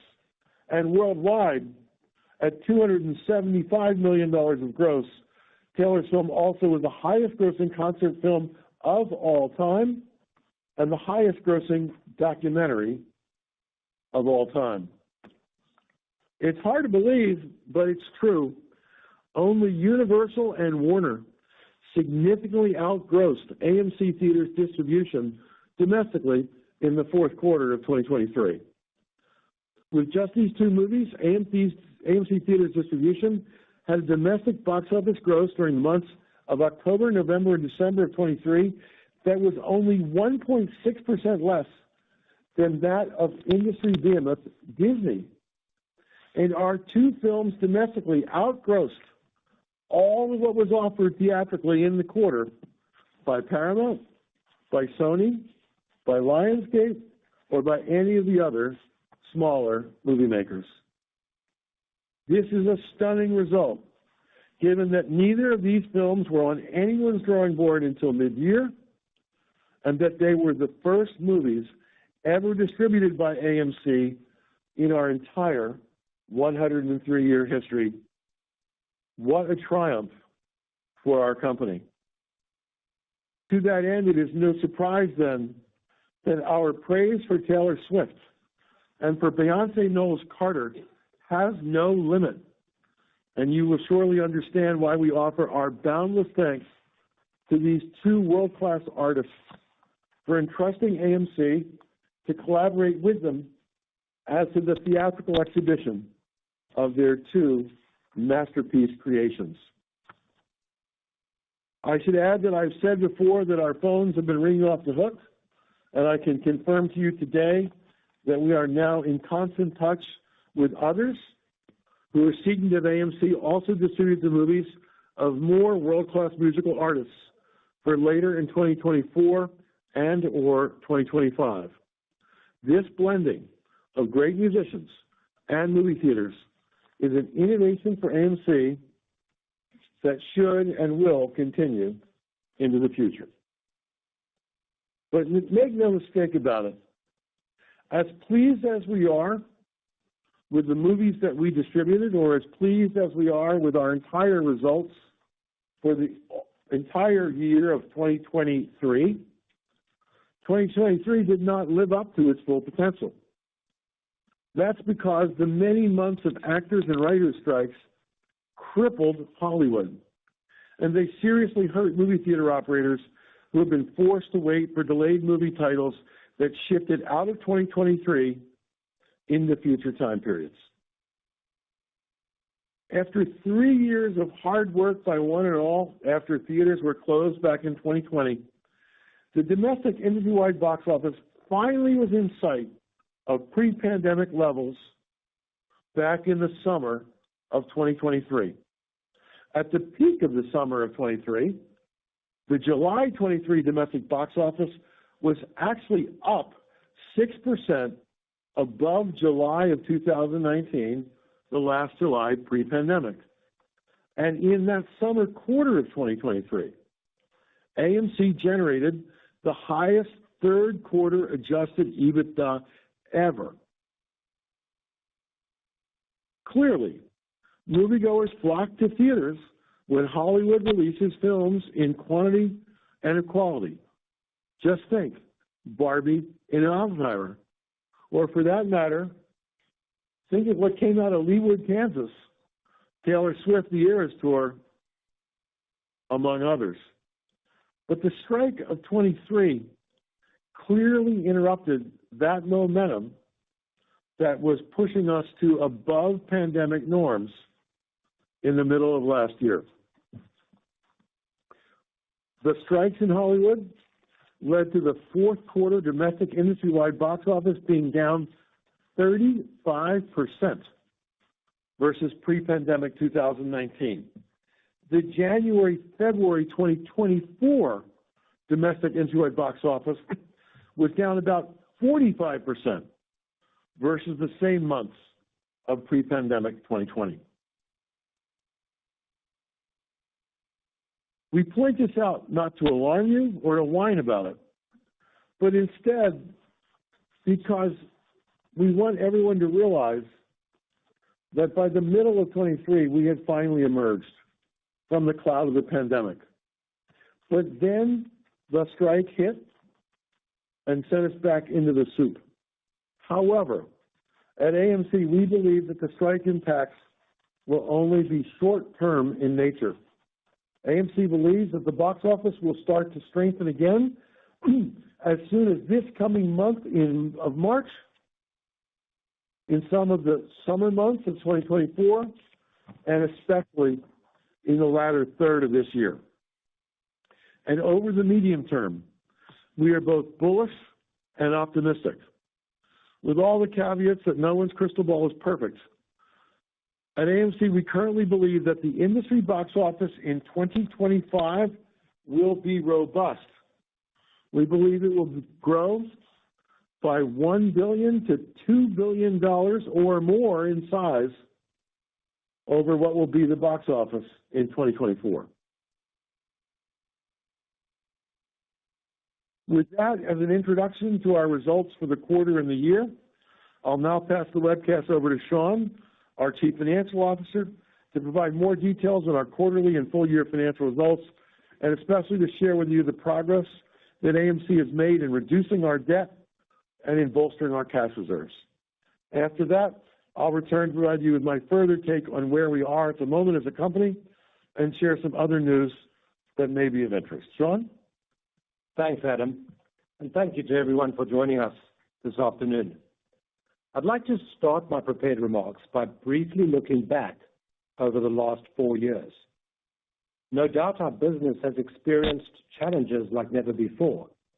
First, we had the COVID pandemic, then the Hollywood strikes, and all this while we managed through supply chain challenges and interest rate increases that have just put enormous pressure on our cash flows. Yet today, our business is remarkably well positioned to thrive as the box office recovers towards pre-pandemic levels.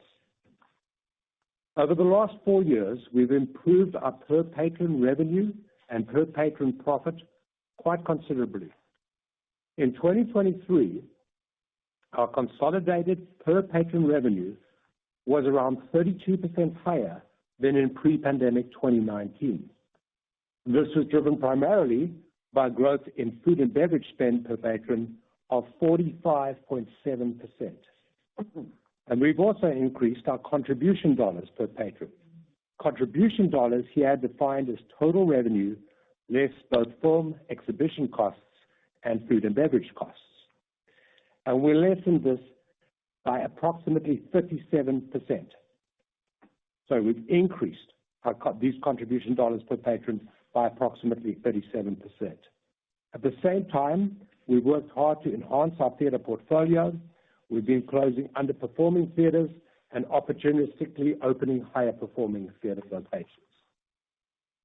As an illustration of the impact of the changes that we have made in our business, consider for a moment the following. In 2023, our domestic attendance was 32.3% less than in 2019. At the same time, we were able to keep revenue per screen flat in 2019 and increase our contribution dollars per screen by approximately 4.3%. So with 32% lower attendance, our contribution dollars per screen actually increased by 4.3%.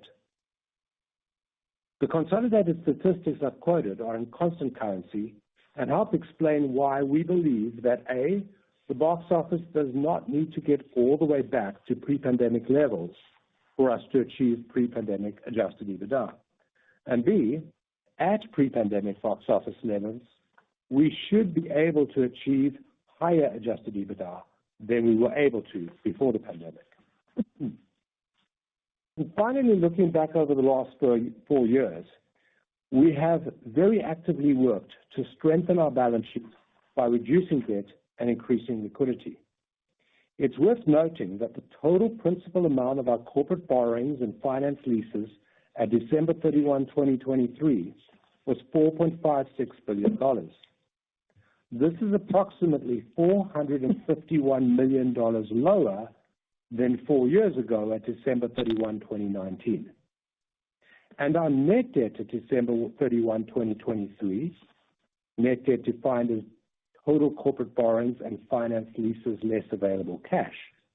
This number was nearly $1.1 billion lower than 4 years ago at December 31, 2019, prior to the devastating impact of COVID on our industry. At the same time, it's also worth noting that given pressure from a rising interest rate environment and our heightened leverage ratios due to the box office being still well below pre-pandemic levels, our interest expense during 2023 was approximately $70 million higher than in 2019. Now to the results for 2023. AMC generated more than $4.8 billion in consolidated revenue for the year, marking a solid 23% increase compared to 2022. Likewise, adjusted EBITDA increased more than ninefold compared to 2022 to $426 million. And for the first time since 2019, we achieved positive adjusted EBITDA in all 4 quarters of the year. Now, looking specifically at the fourth quarter of 2023 compared to last year, the North American box office grew by nearly 5%, with Taylor Swift's The Eras Tour, distributed by AMC, leading the way. With market share gains, in part from the success of The Eras Tour, and very strong food and beverage per patron growth, our fourth quarter consolidated revenue increased by 11.5% to $1.1 billion. Domestic revenue in Q4 increased by 12.9% as a result of record-setting admissions revenue per patron of $12.83. This is 5% higher than a year ago, and record food and beverage revenue per patron of $8.31. This is an increase of 7.1% compared to 2022. It should also be noted that other revenue grew in total by approximately 32%. This driven by distribution fees associated with the concert movies, together with increases in retail popcorn sales and sales of movie-themed and AMC-branded merchandise. In our international business, competitive dynamics limited our ability to take price increases without adversely impacting market share. Attendance in the quarter increased by 3.9%, and on a constant currency basis, revenue increased by 2.5%, with admissions revenue per patron decreasing by 1.4% to $9.27, and food and beverage revenue per patron growing slightly to $4.38. Other revenue was in line with last year's fourth quarter. Now moving to cash flow and the balance sheet. We ended the quarter with cash and cash equivalents of $884.3 million. For the full year, non-GAAP operating cash generated, which is a measure representing cash flow from operations after deducting capital expenditures and before both debt servicing costs and deferred rent payback. This was a positive $68.3 million, a $362 million improvement compared to last year. For the fourth quarter, non-GAAP operating cash burn was less than $1 million. CapEx net of landlord contributions was $64.2 million in the fourth quarter, bringing the year-to-date net CapEx spend to $201.7 million, right at the midpoint of our 2023 net CapEx guidance. We expect that CapEx in 2024 to be in the range of $175 to $225 million. From a theater perspective, we continue to actively manage our footprint, and during the fourth quarter, we added 2 new high-performing theaters and closed 9 underperforming locations. This brings the total number of locations closed since the pandemic began to 165, and the total new locations opened to 59, for a net reduction of 106 locations, or 10.6% of the locations at December 31st, 2019. Going forward, as we continue to rationalize the theater portfolio, we will also continue to invest in our circuits to enhance the guest experience. To ensure our ongoing recovery and ability to thrive as our industry grows, our top 2 capital allocation priorities must remain the same. 1, we must ensure that we have sufficient liquidity to manage through this recovery phase, including the impact of last year's Hollywood strikes. And 2, we must strengthen our balance sheet by extending debt maturities and improving our financial leverage, thereby reducing our debt servicing costs. During the fourth quarter, we successfully raised $350 million of gross equity capital. We then repurchased $50 million of debt at an average discount of 20%. We exchanged $105 million of debt for roughly 14.2 million shares of common stock, and we repaid $17.9 million of deferred rent. The deferred rent balance at the end of 2023 was $56.3 million, and we plan to reduce this balance by another approximately $20 million by the end of 2024. Overall, since the beginning of 2023, we have raised $865 million of gross equity capital. We've lowered the principal value of our debt and finance leases by $466 million. We did this through debt repurchases or exchanges of debt for equity, and we have repaid $101 million of deferred rent. This all for a total reduction of debt and deferred rent of $567 million. The debt reduction since the beginning of 2023 has lowered our future annual cash interest expense by approximately $44 million. All told, as of today, we have reduced our debt and deferred rent liabilities by approximately $958 million since the beginning of 2022, so over the last 2 years. Having the flexibility to raise equity capital has been critical to our survival, and it has allowed us to seize opportunities to strengthen our balance sheet and build a foundation from which to thrive as the film exhibition industry recovers. Capital markets actions that we took during 2023 have positioned us to face with confidence the probability of a relatively weak near-term box office, especially during the first half of 2024. While the box office for the first half of the year will likely underperform last year, we are increasingly optimistic about the outlook for the latter half of 2024, and the film slate for 2025 looks incredibly exciting. And now I'll hand the webcast back over to Adam. Thank you, Sean. As I said earlier, and as our financial results prove, 2023 was clearly another year of recovery and improved performance for AMC. But it was not a good year for our shareholders. Adjusted for stock splits, the AMC share price has fallen to a fraction of where it was as recently as last summer. And I promised our shareholders that I would use this earnings webcast as a forum to provide them with some straight talk, to give them my take. So here's my take. There is so much garbage information floating around Twitter, YouTube, and other corners of the internet about AMC. Conspiracy theories abound, facts are distorted, bad motives are assumed when the exact opposite is true. So I want to address some of these issues so you get the straight scoop. I can't address all of those issues in the limited amount of time that we have, but I do want to address some of the most important.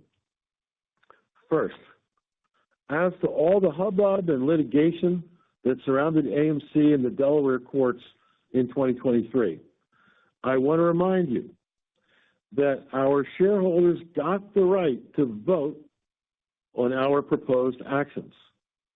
And not only did the preferred shareholders vote in favor of what we did last year, but also of the common shareholders who voted, their count also was in the affirmative by a wide 72 to 28 margin. Then the Delaware courts ruled that the company could settle the litigation surrounding those shareholder votes and proceed to implement exactly as our shareholders voted. Second, as to dilution, back in the summer of 2021, it's a long time ago, after it was clear that shareholder sentiment was not wholly supportive of more equity sales, we said there would be no more in 2021, and we kept our word. Some critics, assigning us bad motives, were convinced that we would start more equity sales in the very first week of 2022, since the commitment we made only incorporated 2021. But they were wrong. We sat on the sidelines for almost 8 months in 2022.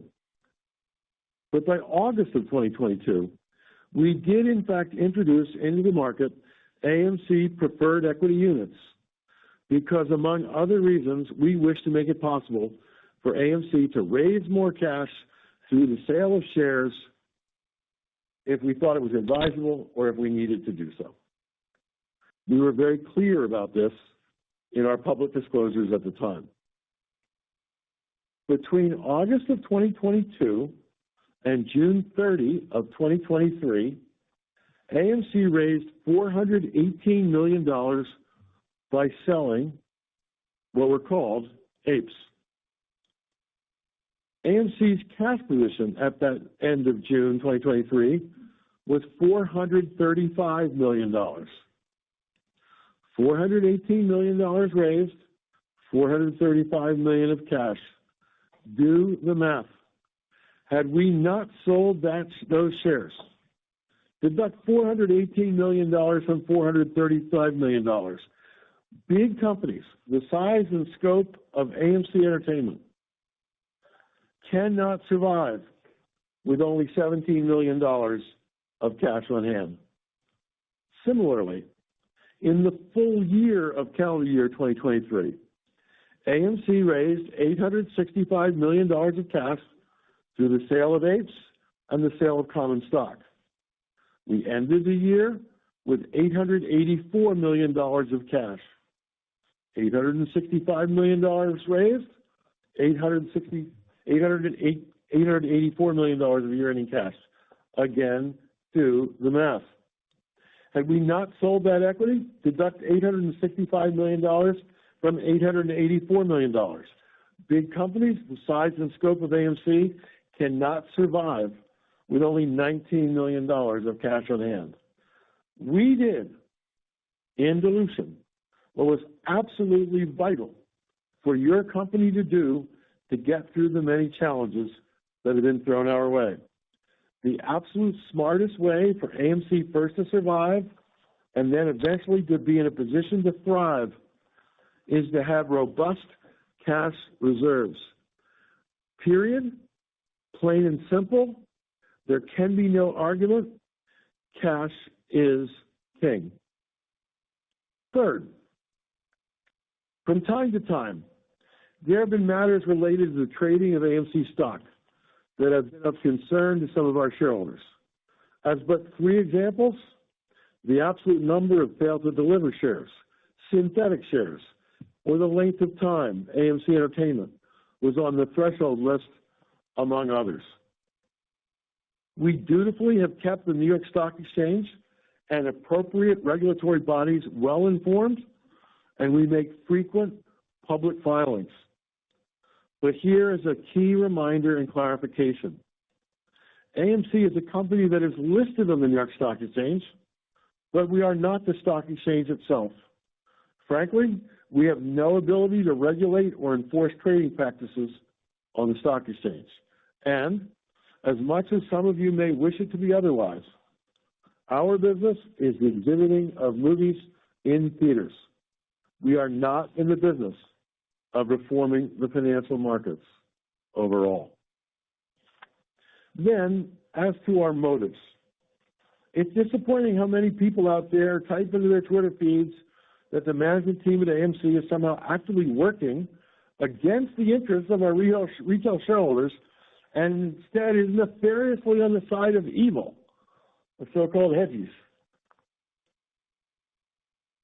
A company that does not post the kind of improving financial results as AMC just did today, if one is out to sabotage one's owners. One does not sell $54 million of movie-themed merchandise in our theaters and online, as AMC did in 2023, versus virtually no sales of such items only a few years ago, if their motives are impure. I should point out, by the way, that selling merchandise was an idea that came in from our retail shareholders, by the way. Similarly, one doesn't launch popcorn to the home or blaze new trails with innovative concert movies that have been incredibly profitable and reputationally enhancing for AMC if one is trying to undermine our company's success. So given all that, then why has our share price been falling? Are those conspiracy theories right? There are many, many complicated factors that affect any share price. Some well understood, some not so well understood. But my own view is pretty basic and overarching. It is this. It has taken way too long for the entire movie theater industry, including AMC, to recover in attendance or to recover financially from the impact of COVID. Also bad, just as adjusted EBITDA in the summer of 2023 was returning to more acceptable pre-COVID levels, no one needed for the movie industry to be paralyzed by debilitating strikes, which will temporarily challenge AMC earnings in 2024. We believe there are numerous other reasons too, like rising interest rates and inflationary wage and cost pressures, among many others. But in my mind, the key issues are, first, the long, drawn-out recovery, and then the strikes of 2023, combined with the steps we've been forced to take to wade through 4+ years of a depressed box office, these are the issues that have pressured AMC share price. So let's cut to the chase. Looking ahead, is there hope? As I stated earlier, the box office should start to strengthen beginning as soon as March, a month that starts a mere 2 days from now. It should further pick up later in 2024, and the box office for 2025 could be very favorable, as movies that might have been released sooner finally get released in 2025. So yes, in my view, there's good reason to be optimistic. That optimism notwithstanding, AMC must continue to address our debt load, extend our debt maturities, currently mostly in 2026, and push them out into later years, and also to ensure that our cash reserves remain robust. That is the recipe for success. Remember what I said earlier on this call. Cash is king. At AMC, our strategy is sound. Run the best company we can. Please our guests at theaters and serve them well. Prudently innovate. Drive the most earnings we can. Reduce debt, extend debt maturities, and have the cash reserves on hand to outlast the tough times. Doing all that, which is what AMC has been doing so well over these past several years, is what makes me optimistic and confident about the future. Because as the clear leader of the movie theater industry and the clear leader by a wide margin, AMC is doing all the right things. There's one more topic that I want to raise before we turn to your questions. And that is our interests, meaning the interests of our shareholders and my interests as CEO of the company and as a shareholder myself are perfectly aligned. I personally am AMC's largest retail shareholder. So, as your shares rise in value, so do mine rise. As your shares fall in value, so do mine fall. In the last 6 months, as the AMC share price has dropped, I personally have lost tens of millions of dollars in the value of my AMC shareholdings and in my granted but unvested stock. I assure you that focuses the mind. In my stock losses, I share in your frustration, I feel your pain, and I'm heavily incentivized to get the value of your AMC shares back on the right track. In the past 2+ years, I have been a holder of AMC stock, not a seller. Indeed, I have not sold a single AMC share since January of 2022. While I have forfeited granted shares on the same day as they vest to pay the federal and state income tax withholdings that are immediately due upon that vesting, I have not sold even one share in the marketplace, not one share in the last 25 months. I wrote often on Twitter that I ride with you. I am a shareholder. I am holding. I'm not selling. I ride with you. So when you get well financially with AMC, I will too. But if you're hurting from that investment, I believe that I too should be hurting with you as well. Therefore, to prove that these words are not hollow and to show executive leadership from someone who is in your foxhole, I want you to know that I recommended last week to the AMC Board of Directors that for the next 12 months, starting right now, my target compensation should be substantially reduced. While my actual compensation can be at the target, below the target, or above the target based on the company's financial results, the board and I agreed that my target compensation will go down right now as we move forward by 25% versus the previous year's target. And maybe even more relevance if you compare my new lowered target compensation against my actual compensation for the past year, as most recently publicly reported. That's actually a 50% reduction in my potential compensation in the year ahead. There's no anguish in my voice about that. That is what a CEO of a company like yours should do, because I mean it when I say that I ride with you. You now know what I think. 2023 was a year of superb achievement and innovation at AMC. Unfortunately, AMC starts out 24 with $884 million of cash. Cash is king. I've said it multiple times, and that is the guiding philosophy that has caused this company to stay in a leadership posture no matter what the world threw at us starting at 2020 and since. While the box office took a 5-month downturn starting in October of 2023 because of the long strikes in Hollywood, things will pick up considerably soon, and then again later in 2024. And 2025, which in the grand scheme of things is right around the corner, could be a gangbusters year, both for our industry and for AMC as a company. We are in this together, you and I, and here's hoping that we all are smiling as we head in the next year. With that, Sean, let's move to questions from analysts and from our shareholders. Thank you. Ladies and gentlemen, at this time we'll conduct our question and answer session. If you would like to ask a question, please press star 1 on your telephone keypad. A confirmation tone will indicate that your line is in the question queue. You may press star 2 if you would like to remove your question from the queue. For participants using speaker equipment, it may be necessary to pick up your handset before pressing the star keys. One moment while we pull for questions.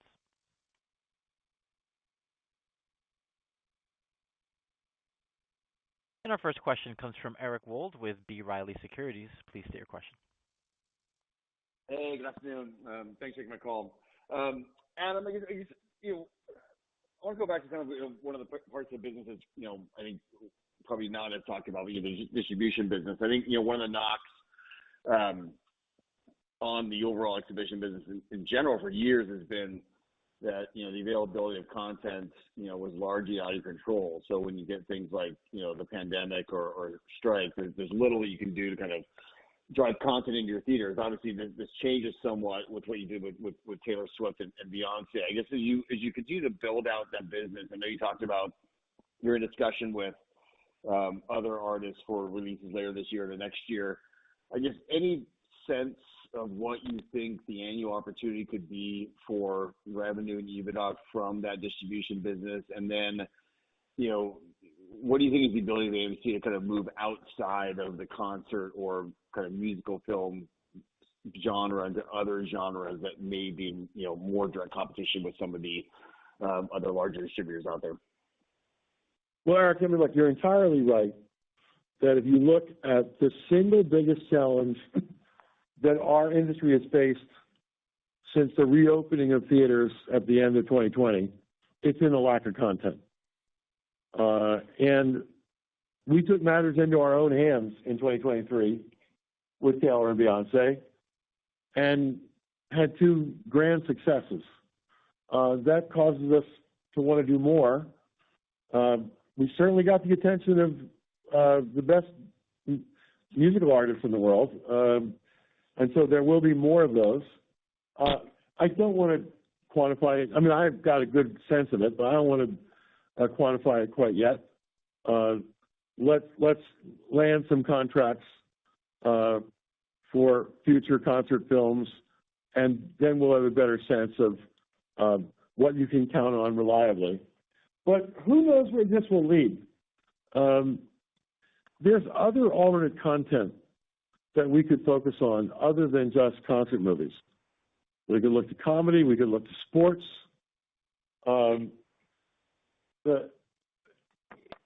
When you think about the movie theater industry, it's a dirty little secret that the industry only sells about 15% of our tickets. I used to work in the airline industry. We sold like 75% of our tickets, not 15. There has to be ways to create alternate content that will not replace what Hollywood's doing, but will augment what Hollywood is doing by filling some of those empty seats that are just sitting there waiting to be filled.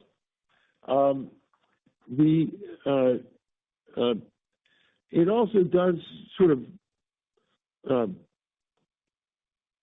cause us to think, what other ways can we generate movie content in our theaters inexpensively? I don't think you'll ever find a situation, where AMC is writing a check for $50 million or $100 million or $200 million to make movies. But there are some interesting ways to collaborate with movie makers, to take movies that might not otherwise get made and get them into our theaters and into some other theaters of our friends in the industry, both in the U.S. and abroad. So this whole notion of how do we increase content is something that's completely in our wheelhouse, and it's a direct result of our success in what we've tried to do in the fourth quarter and succeeded with Taylor and with Beyonce. Thanks, Adam. Appreciate that. Thank you. I'll now hand the floor back over to. I'll now hand the floor back over to Aron to take some retail shareholder questions. Thank you. We'll take it, Diego. We have had retail shareholders send questions in. Sean, what do they want to hear about? Yeah, sure, Adam. So the first question is generally about the industry recovery, which we've certainly been talking about a lot today. But the question relates to, with players like Amazon and Apple entering this business, is it likely that we can see the release schedule really increasing past pre-pandemic levels in the future? Well, that's a good question.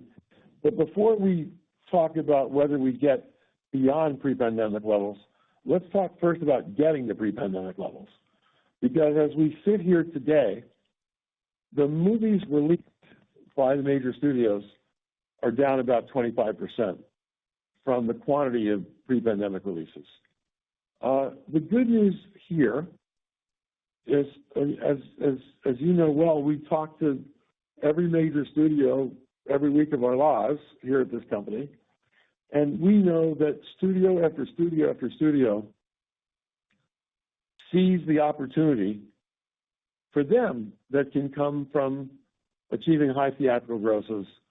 And one studio after another is doing all of its power to increase their release schedules, to get the release schedules first back up to pre-strike levels, and then hopefully even higher levels than that, moving back closer to pre-pandemic levels. Yes, it's true. Apple and Amazon are making movies. They're releasing those movies theatrically. We're working very closely with each company. Happily so. We welcome them to the party. We have enough screens in our company and in our industry to accommodate whatever supply of content all these studios can produce, and then some.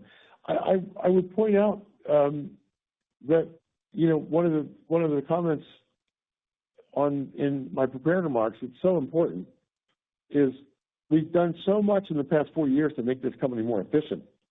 Our profit per patron is up 37% from where it was when we entered the pandemic, which means we don't actually need the box office to come all the way back to pre-pandemic levels.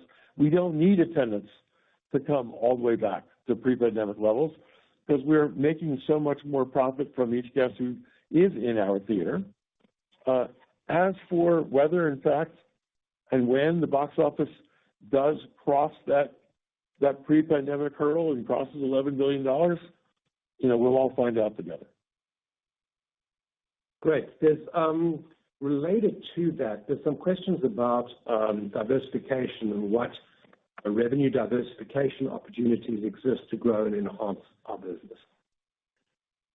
So I don't think anyone's worked harder at diversifying their revenue streams in our industry than AMC has in the past few years. And some of them have been quite high profile. Things like giving Orville Redenbacher some competition on the shelves at Walmart with our popcorn lines that we took to the home, which is selling extremely well at Walmart.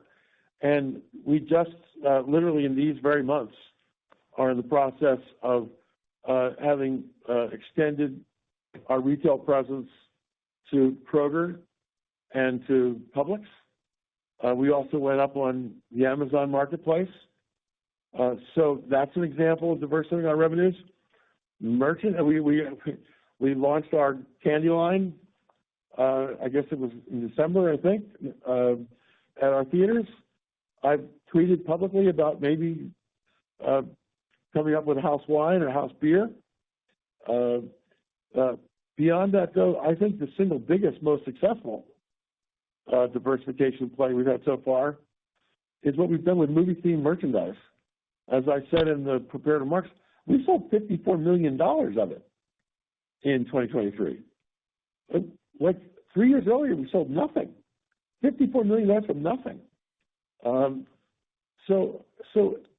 We continue to be intrigued by diversification, and there are other diversification opportunities, but I think it's really important to say this.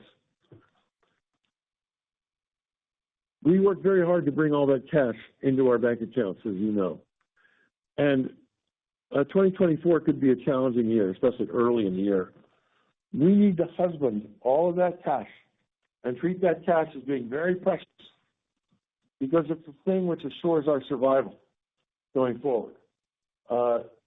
Therefore, if we're going to look for diversification plays, we have to do so in a capital-light way. We have to be able to diversify spending very little money to do so, because the smartest thing we can do with our cash right now is keep it for a rainy day. Questions here on loyalty programs. There's quite a few questions on the loyalty programs.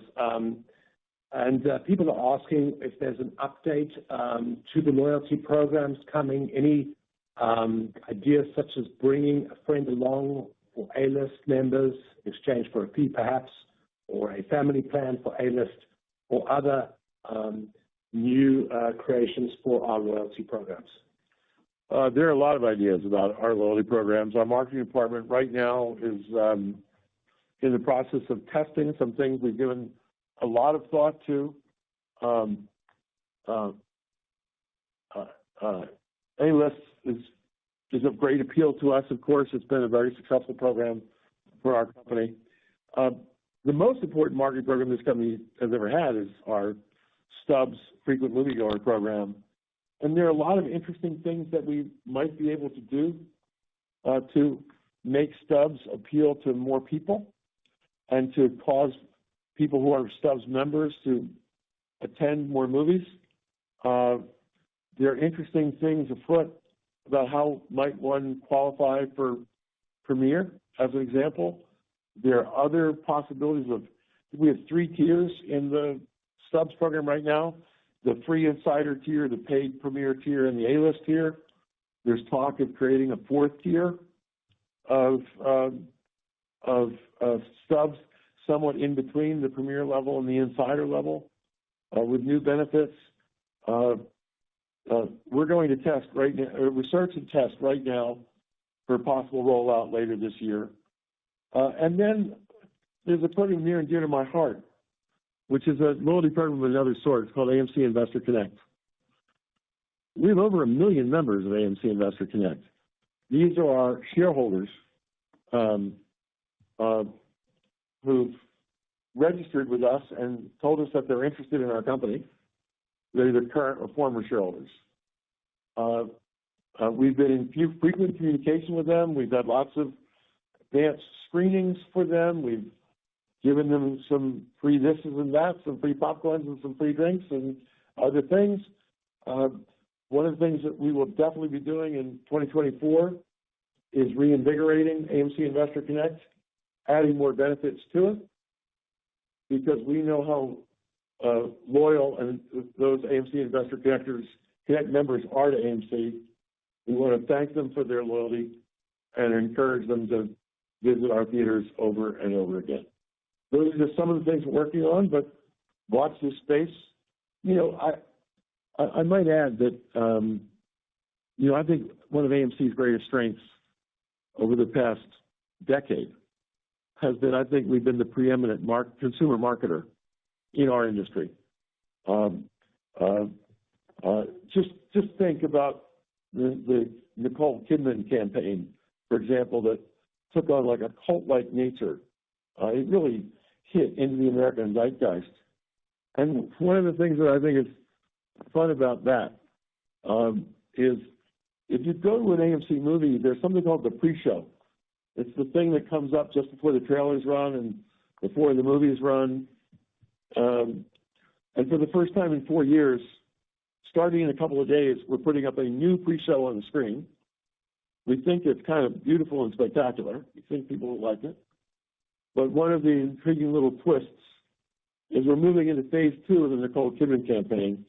For the last 3 years, we've got a 60-second Nicole commercial, the same one that's appeared over and over before every movie start. And starting March 1, we're going to show 3 different 30-second Nicole Kidman commercials before the movie starts on a rotating basis.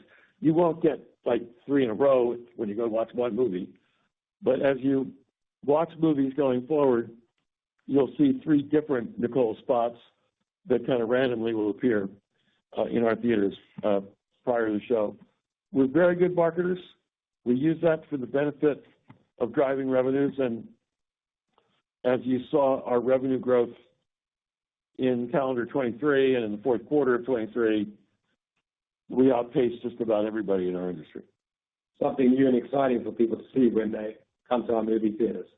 I think we've got time just for one more question, which is related to capital expenditure. And the question is, what is sort of the ongoing CapEx level that we would expect over the next 3 to 5 years? The questioner here notes that pre-pandemic we were spending around $500 million per year on capital expenditure. What should investors expect going forward? So for the past couple of years, we've been in a landscape of $150 to $200 million of annual capital expenditures.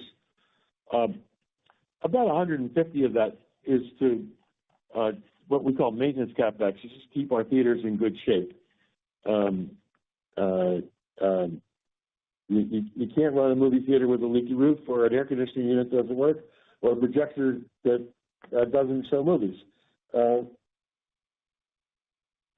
And then some of that CapEx has been used for enhancing our IT systems and growth-oriented projects, bring some spot acquisitions. You said we added 59 theaters into our system over the past several years. Some of our CapEx goes to bring those new theaters into our system. As you look ahead, those years of $500 million CapEx, those were in the days when we were, renovating, putting in reclining seats and 50, 60, 70 theaters a year. That spurt is way behind us. So I'd say that with one caveat, people should be expecting CapEx in the $200 million range going forward. And that caveat is this. Because of the tough years that we've had with respect to earnings over the last few years, we've put a tight lid on capital expenditures. It was crucial for us to keep cash in the bank and not necessarily spend it all. There are some obvious growth projects that if we were to raise an additional $50 to $100 million, for example, and we wanted to reinvest that back into our fleet of theaters, if that was something that would produce the highest and best return on that investment, it would have to produce a return on investment higher, for example, than buying back our debt at a substantial discount, which we've done a lot of in the past year or two. There's just some obvious things that are low-hanging fruit where we know the payback would be quick. And the most obvious of them is this. AMC has the largest number of premium large format screens of any movie theater chain in the world, and it's not close. We are 50% of all IMAX screens in the United States, for example. We're 100% of all the Dolby Cinema screens in the United States, for example. And what we've seen is that our premium large format screens command a price in the market that's about 30% higher than the normal so-called 2D auditorium price. They sell out first. The typical seat in a premium large format screen is sold 3 to 4 times more than the typical seat in an auditorium that's not a premium large format screen. And I could easily see us, we have about 600 or so premium large format screens around the world. I could easily see us adding another 150. And we would get a great return from that, but it's not a cheap endeavor. And we'd have to be very careful about how much money we invest and doing it at the right time. So I don't want to say that there's a lid on CapEx spending of $200 million because there are some low-hanging fruit, no-brainer ideas on how we could further drive profitability if we do have additional CapEx dollars to spend. Right. So I'm looking at the clock. We're past our hour, so we're going to bring this webcast to an end. I'd like to leave you with the final simple thought. 2023 was a superb year for this company on the march to getting back to pre-COVID levels of profitability. 2024 is going to be a bit harder, but 2024 is going to get a lot better starting tomorrow because Dune opens in all of its glory, and we're expecting it to be a big and successful movie. We hope you all buy tickets, go to the theater, be amused, be entertained. And as we look further beyond just this weekend, and we look ahead to the next year, which is, as I said, right around the corner, we really think 25 is going to be an incredible year for our company, and should be just as 2023 was the best year since COVID. We're thinking 2025 is going to leave 2023 in the dust in terms of how potentially good a year 2025 is going to be. So we're optimistic, we're confident, and we'll see you all at the movies. Thank you for joining us today. Thank you. This concludes today's conference. All parties may disconnect. Have a good day.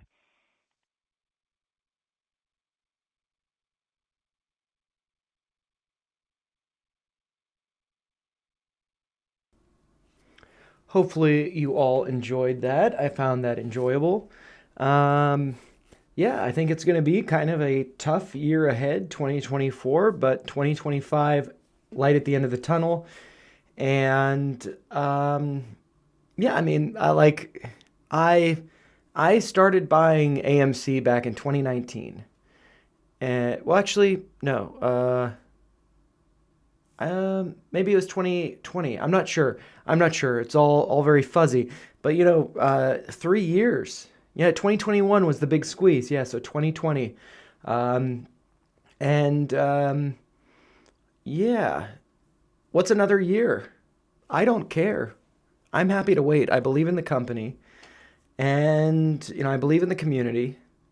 As Adam Aron was going on about some of the conspiracies and stuff like that, for me, I'm not really too interested in that. What I'm interested in, as you all know, I'm actually going to switch the screen here, close this off, and bring back this. What I'm interested in, as you all know, is technical analysis.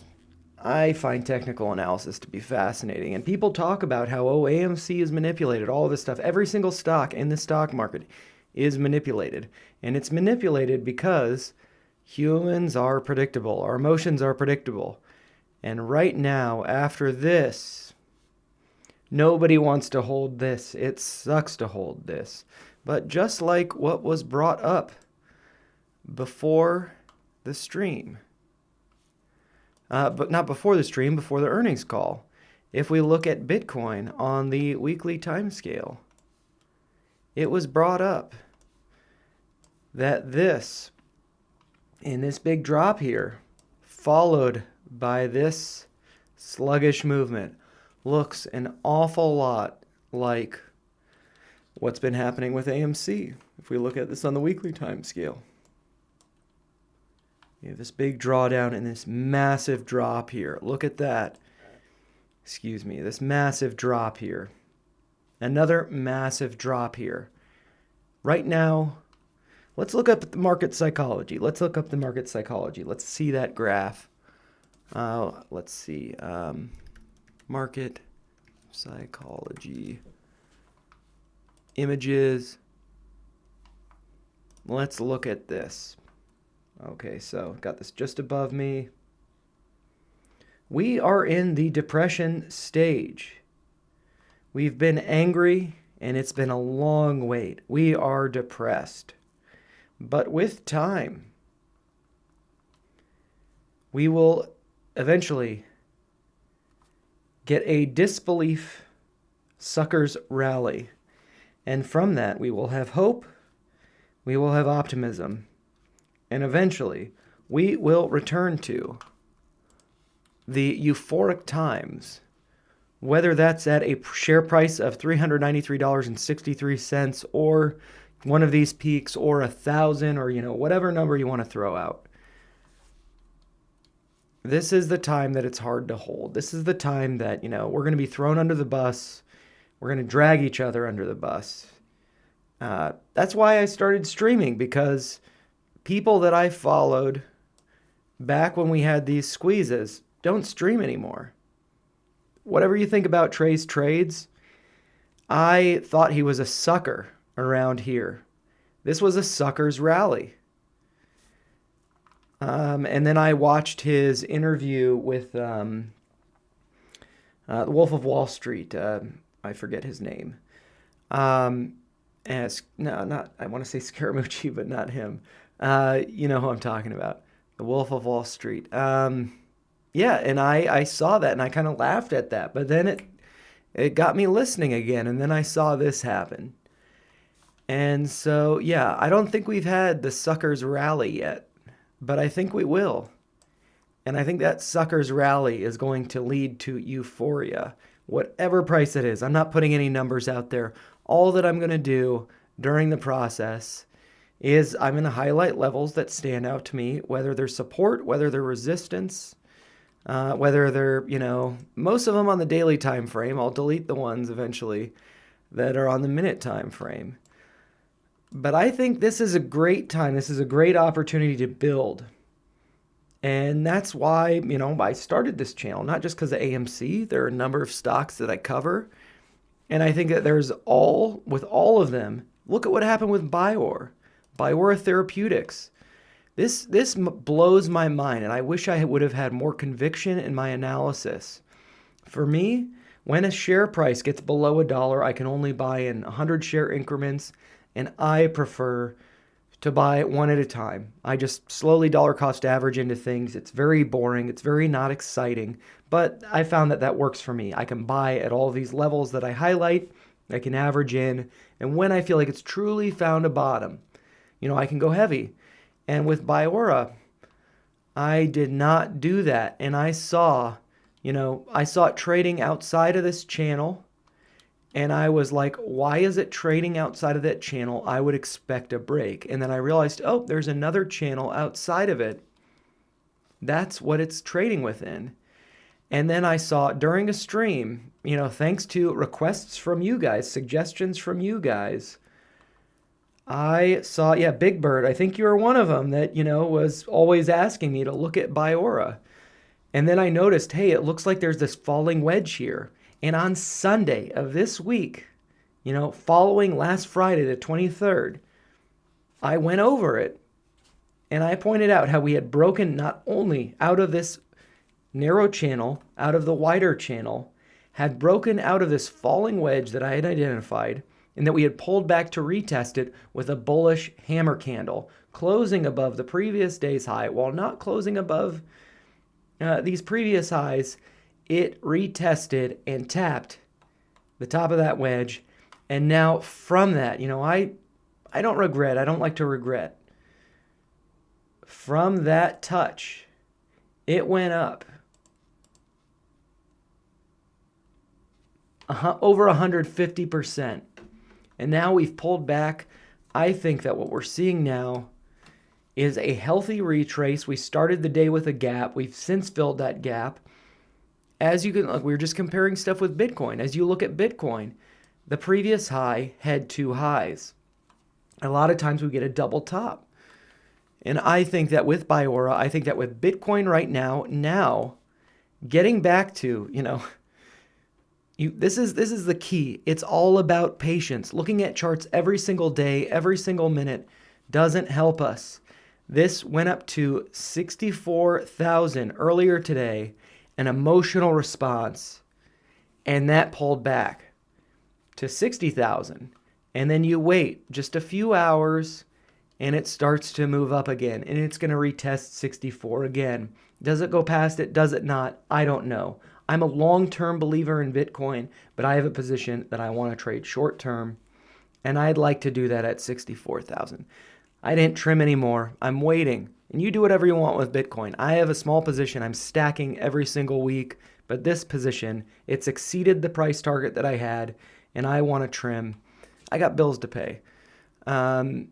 With AMC, with Biora, I think Biora is going to pull back. We saw it pull back to a level. Let's see, what level did we see it pull back to? We saw it test. This, and this is the thing that I love about Biora too. I got really excited about it. I put out what you could argue was an emotional response to what's going on in the market when we saw this pre-market low to after hours squeeze up. I put a video out on this. I was so excited about the approval for the clinical trials. I misunderstood what was actually going on. It wasn't approval of the drug, it was approval of the trials. Now we're in those trials, and we saw an unsustainable move up. What do I see now? Well, we might have topped, and we may not be revisiting $1.99 or $2. What I view with this is that this is a sustainable move up, and that we might be pulling back to this yellow downtrend. It might not be significant. There are only a couple touch points over here, a few touch points, so it may not be that significant. But if we see a retrace to $1.30, $1.25, that is still a significant move up. This is listed on the NASDAQ, and they need to hold a closing price above $1, not only actually, it might be different for New York Stock Exchange and NASDAQ. I'm not exactly sure. But I'm pretty sure that not only does it need to close above $1 within 30 days, it needs to have a monthly close above $1. And it's probably going to be doing that. I think tomorrow's close for Biora is going to be pretty important. So if we pull back and we close the week, if we close the month below $1, I think that's significant. I think that shows that this was a pump and there wasn't much behind it. But if we can close the day tomorrow and the month above $1, I think that shows a lot of strength. I believe in the company, just like AMC, just like every company that I talk about basically on the channel. I learn about them from posting about them. I learn about them from diving into the charts, getting the sentiment from the community, learning more about the companies. Biora was one that I learned about from a stream, somebody who I don't think is has a good reputation anymore, is no longer reputable. And, I decided to hold, and then I learned more about the company. And then I think that they've got a novel technology behind an important drug, backing an important drug. And I think that, what we saw with Therapeutics went up over 100%. I don't know what they did today. But I think that Biora is, potentially going to do that. And so while I've been selling covered calls, those are at strike prices above current price and above my average price. Well, do I want to part with my shares at those prices? No. But I mentioned this to somebody who is talking about Viking Therapeutics. Is this going to keep going up? I have no idea. It might keep going up, it might not. But in the long term, what kind of game are you playing? What business are you in? Are you in the making money business or are you in the stock holding business? And I say this on a stream dedicated to AMC. I love that company. I love this company. But I have bills to pay. We all have bills to pay. And, when it's going up, it's you trim if you see it coming to resistance. I almost trimmed right around here, but I decided not to. It wouldn't have been a lot of shares, but I almost did. If it pumps up again to this level, I might. But I'd still hold the majority of my shares, and I'd still be a shareholder. I'd still believe in the company. But when it comes down to it, if this comes back down to these levels, am I going to get by? Am I going to get through this? I don't know. And so, I plan on being a long-term shareholder with Biora, with AMC, with GameStop, ChargePoint. I love that company, but it doesn't get as many views as the other ones that I go over on the channel. Fisker, I started covering Fisker because of a massive drop, I believe 17% drop, and it seemed like some hope needed to be brought to that community. And I think it's really interesting. I think it's a compelling chart. I think just like Biora, this is going to get back above $1. And so, yeah, I believe in retail. I believe in what we're doing. The pandemic brought this to my attention, and struggling to find my place following the pandemic, realizing I was unhappy in the career path I was on before, brought this to my attention. It really brought YouTube to my attention and trading to my attention. And then just recently I combined them. And yeah, so I have a lot of belief in the retail community. I think we're a new generation of investors, and it doesn't matter what your age is. This is an inclusive generation that got exposed to the corruption on Wall Street. And yeah, we want our piece. We're not going to get that by putting tents up on Wall Street and occupying it. We're going to do that by buying and holding and squeezing the shorts, whether that's to 1,000 a share or, 393 a share, whatever it is. I believe in the company. I believe in you guys. But when it comes down to it, I'm in the money-making business, not the shareholding business. But with that being said, I'm still holding AMC, and I have no intention of selling it. I have been selling covered calls on a weekly basis, but they're above my average price and or above prices that I think it's going to get to, so I don't plan on parting with those shares. But if I do have to, if it does close in the money, I plan on buying them back. And so, yeah, and covered calls, options, whatever, there are different ways to play the market, and that's what this channel is about, learning different ways to take advantage of the market and to, believe in each other, to support each other. I go over all of these levels in my videos because I want to learn them better. I want to get better at this analysis. And I also want you all to be able to learn how to do what I'm doing on your own stocks. If maybe I don't cover your stock or it's not a very popular one, so it's not worth the time, my return on investment of time is not worth it, then you can do the analysis and you can come to the conclusion that this is a buy the dip opportunity or this is a sell the top opportunity. So I don't know.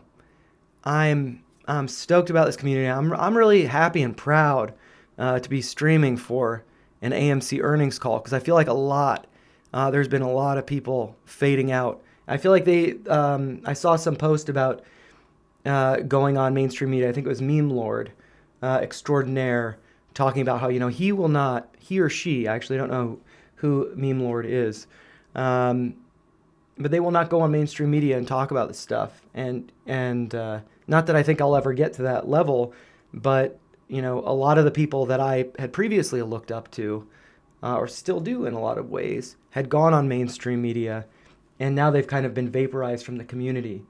So, BIOR again. Yeah, I will do the BIOR video. I'll stop my rant, and I will get on to Biora. I'll make a video on this. I'll make a video. I think that they're more accessible than the streams that I do. And yes, I will do a video on Biora. My plan, actually, that you bring that up, I have this little calendar. And so my plan for tonight, which is based on number of view hours over the past week, I've done Matterport and Tilray for the day. The last video that I had done, let's see, PSNY is Polestar, then Biora Therapeutics, and ChargePoint. ChargePoint I typically do on Wednesdays, but of these three, Polestar, Biora, and ChargePoint, Polestar was last done on Sunday. That's received over 100 views, well over 100 views. Biora, I just released a clip on Monday. You guys have gotten that to over 100 views, more than ChargePoint actually, which was released more than a week ago, not as popular. I'm going to respect the number of views, unless that's changed since I last checked. I'm going to do a video on Polestar, then I'm going to go get some pizza, and then I'm going to do Biora and ChargePoint. And I should note, I will do a stream, let's see, this evening if there is a majority vote. And let's see, I just need to get to this. So if you want to vote on me streaming tonight, I will, but if I've streamed enough, I will not stream. You can vote on this. You can vote on this right now. From the community tab on the channel, I have this poll here. Only 2 people have voted. 1 stream, skip ticker request live, not total request live. I am not Carson Daly, believe it or not. If you vote more to this one, I will focus on the other videos. Otherwise, I will be back in 2.5 hours streaming for Ticker Request Live at 9 p.m. Eastern. If this gets a majority vote, if this gets a majority vote, I will focus on the videos. If this gets a majority vote, I will focus on doing Ticker Request Live for 1 hour, and then I will put out the videos, compromise my sleep, and I will get to bed at whatever hour is necessary to get all of these videos out. But so please vote in this. I try to post stuff on the community tab of the channel, try to boost engagement, grow the channel, and I do enjoy your feedback whenever you guys do vote.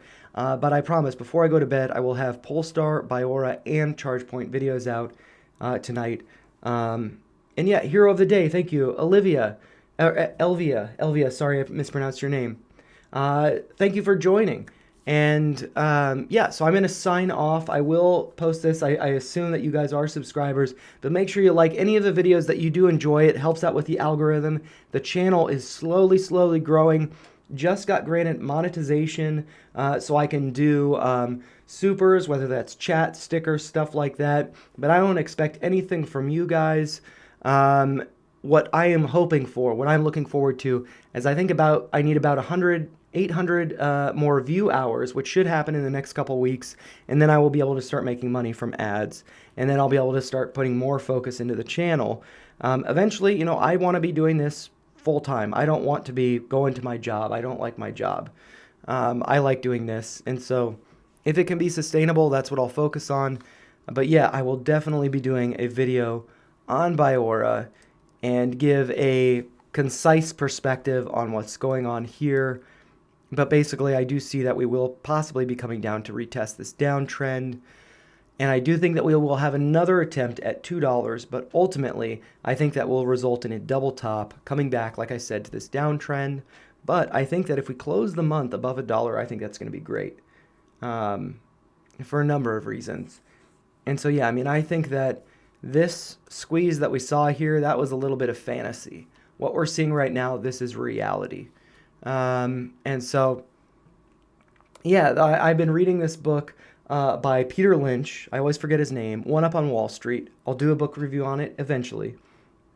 But he talks about 10 baggers, 20 baggers, stuff like that. I think Biora is easily, a 10 bagger.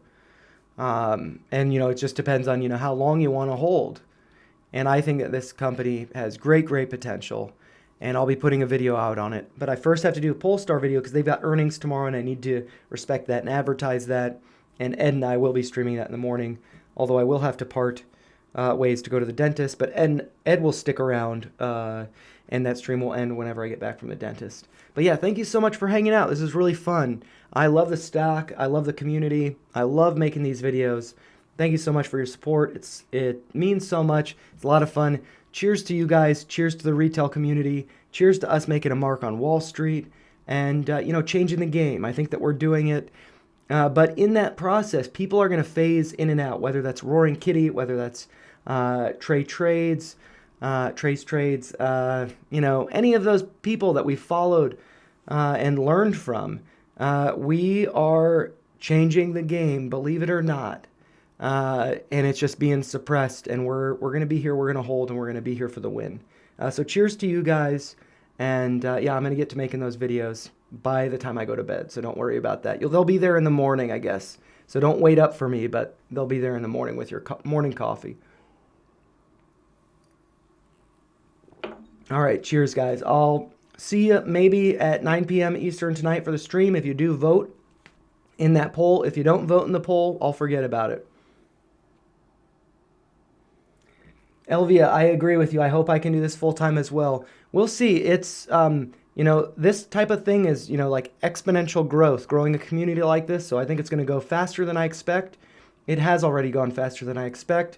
But yeah, we will see. And then the big question is, if I do, quit my job and then just focus on this full time, how much more can that increase by being able to spend more time doing it?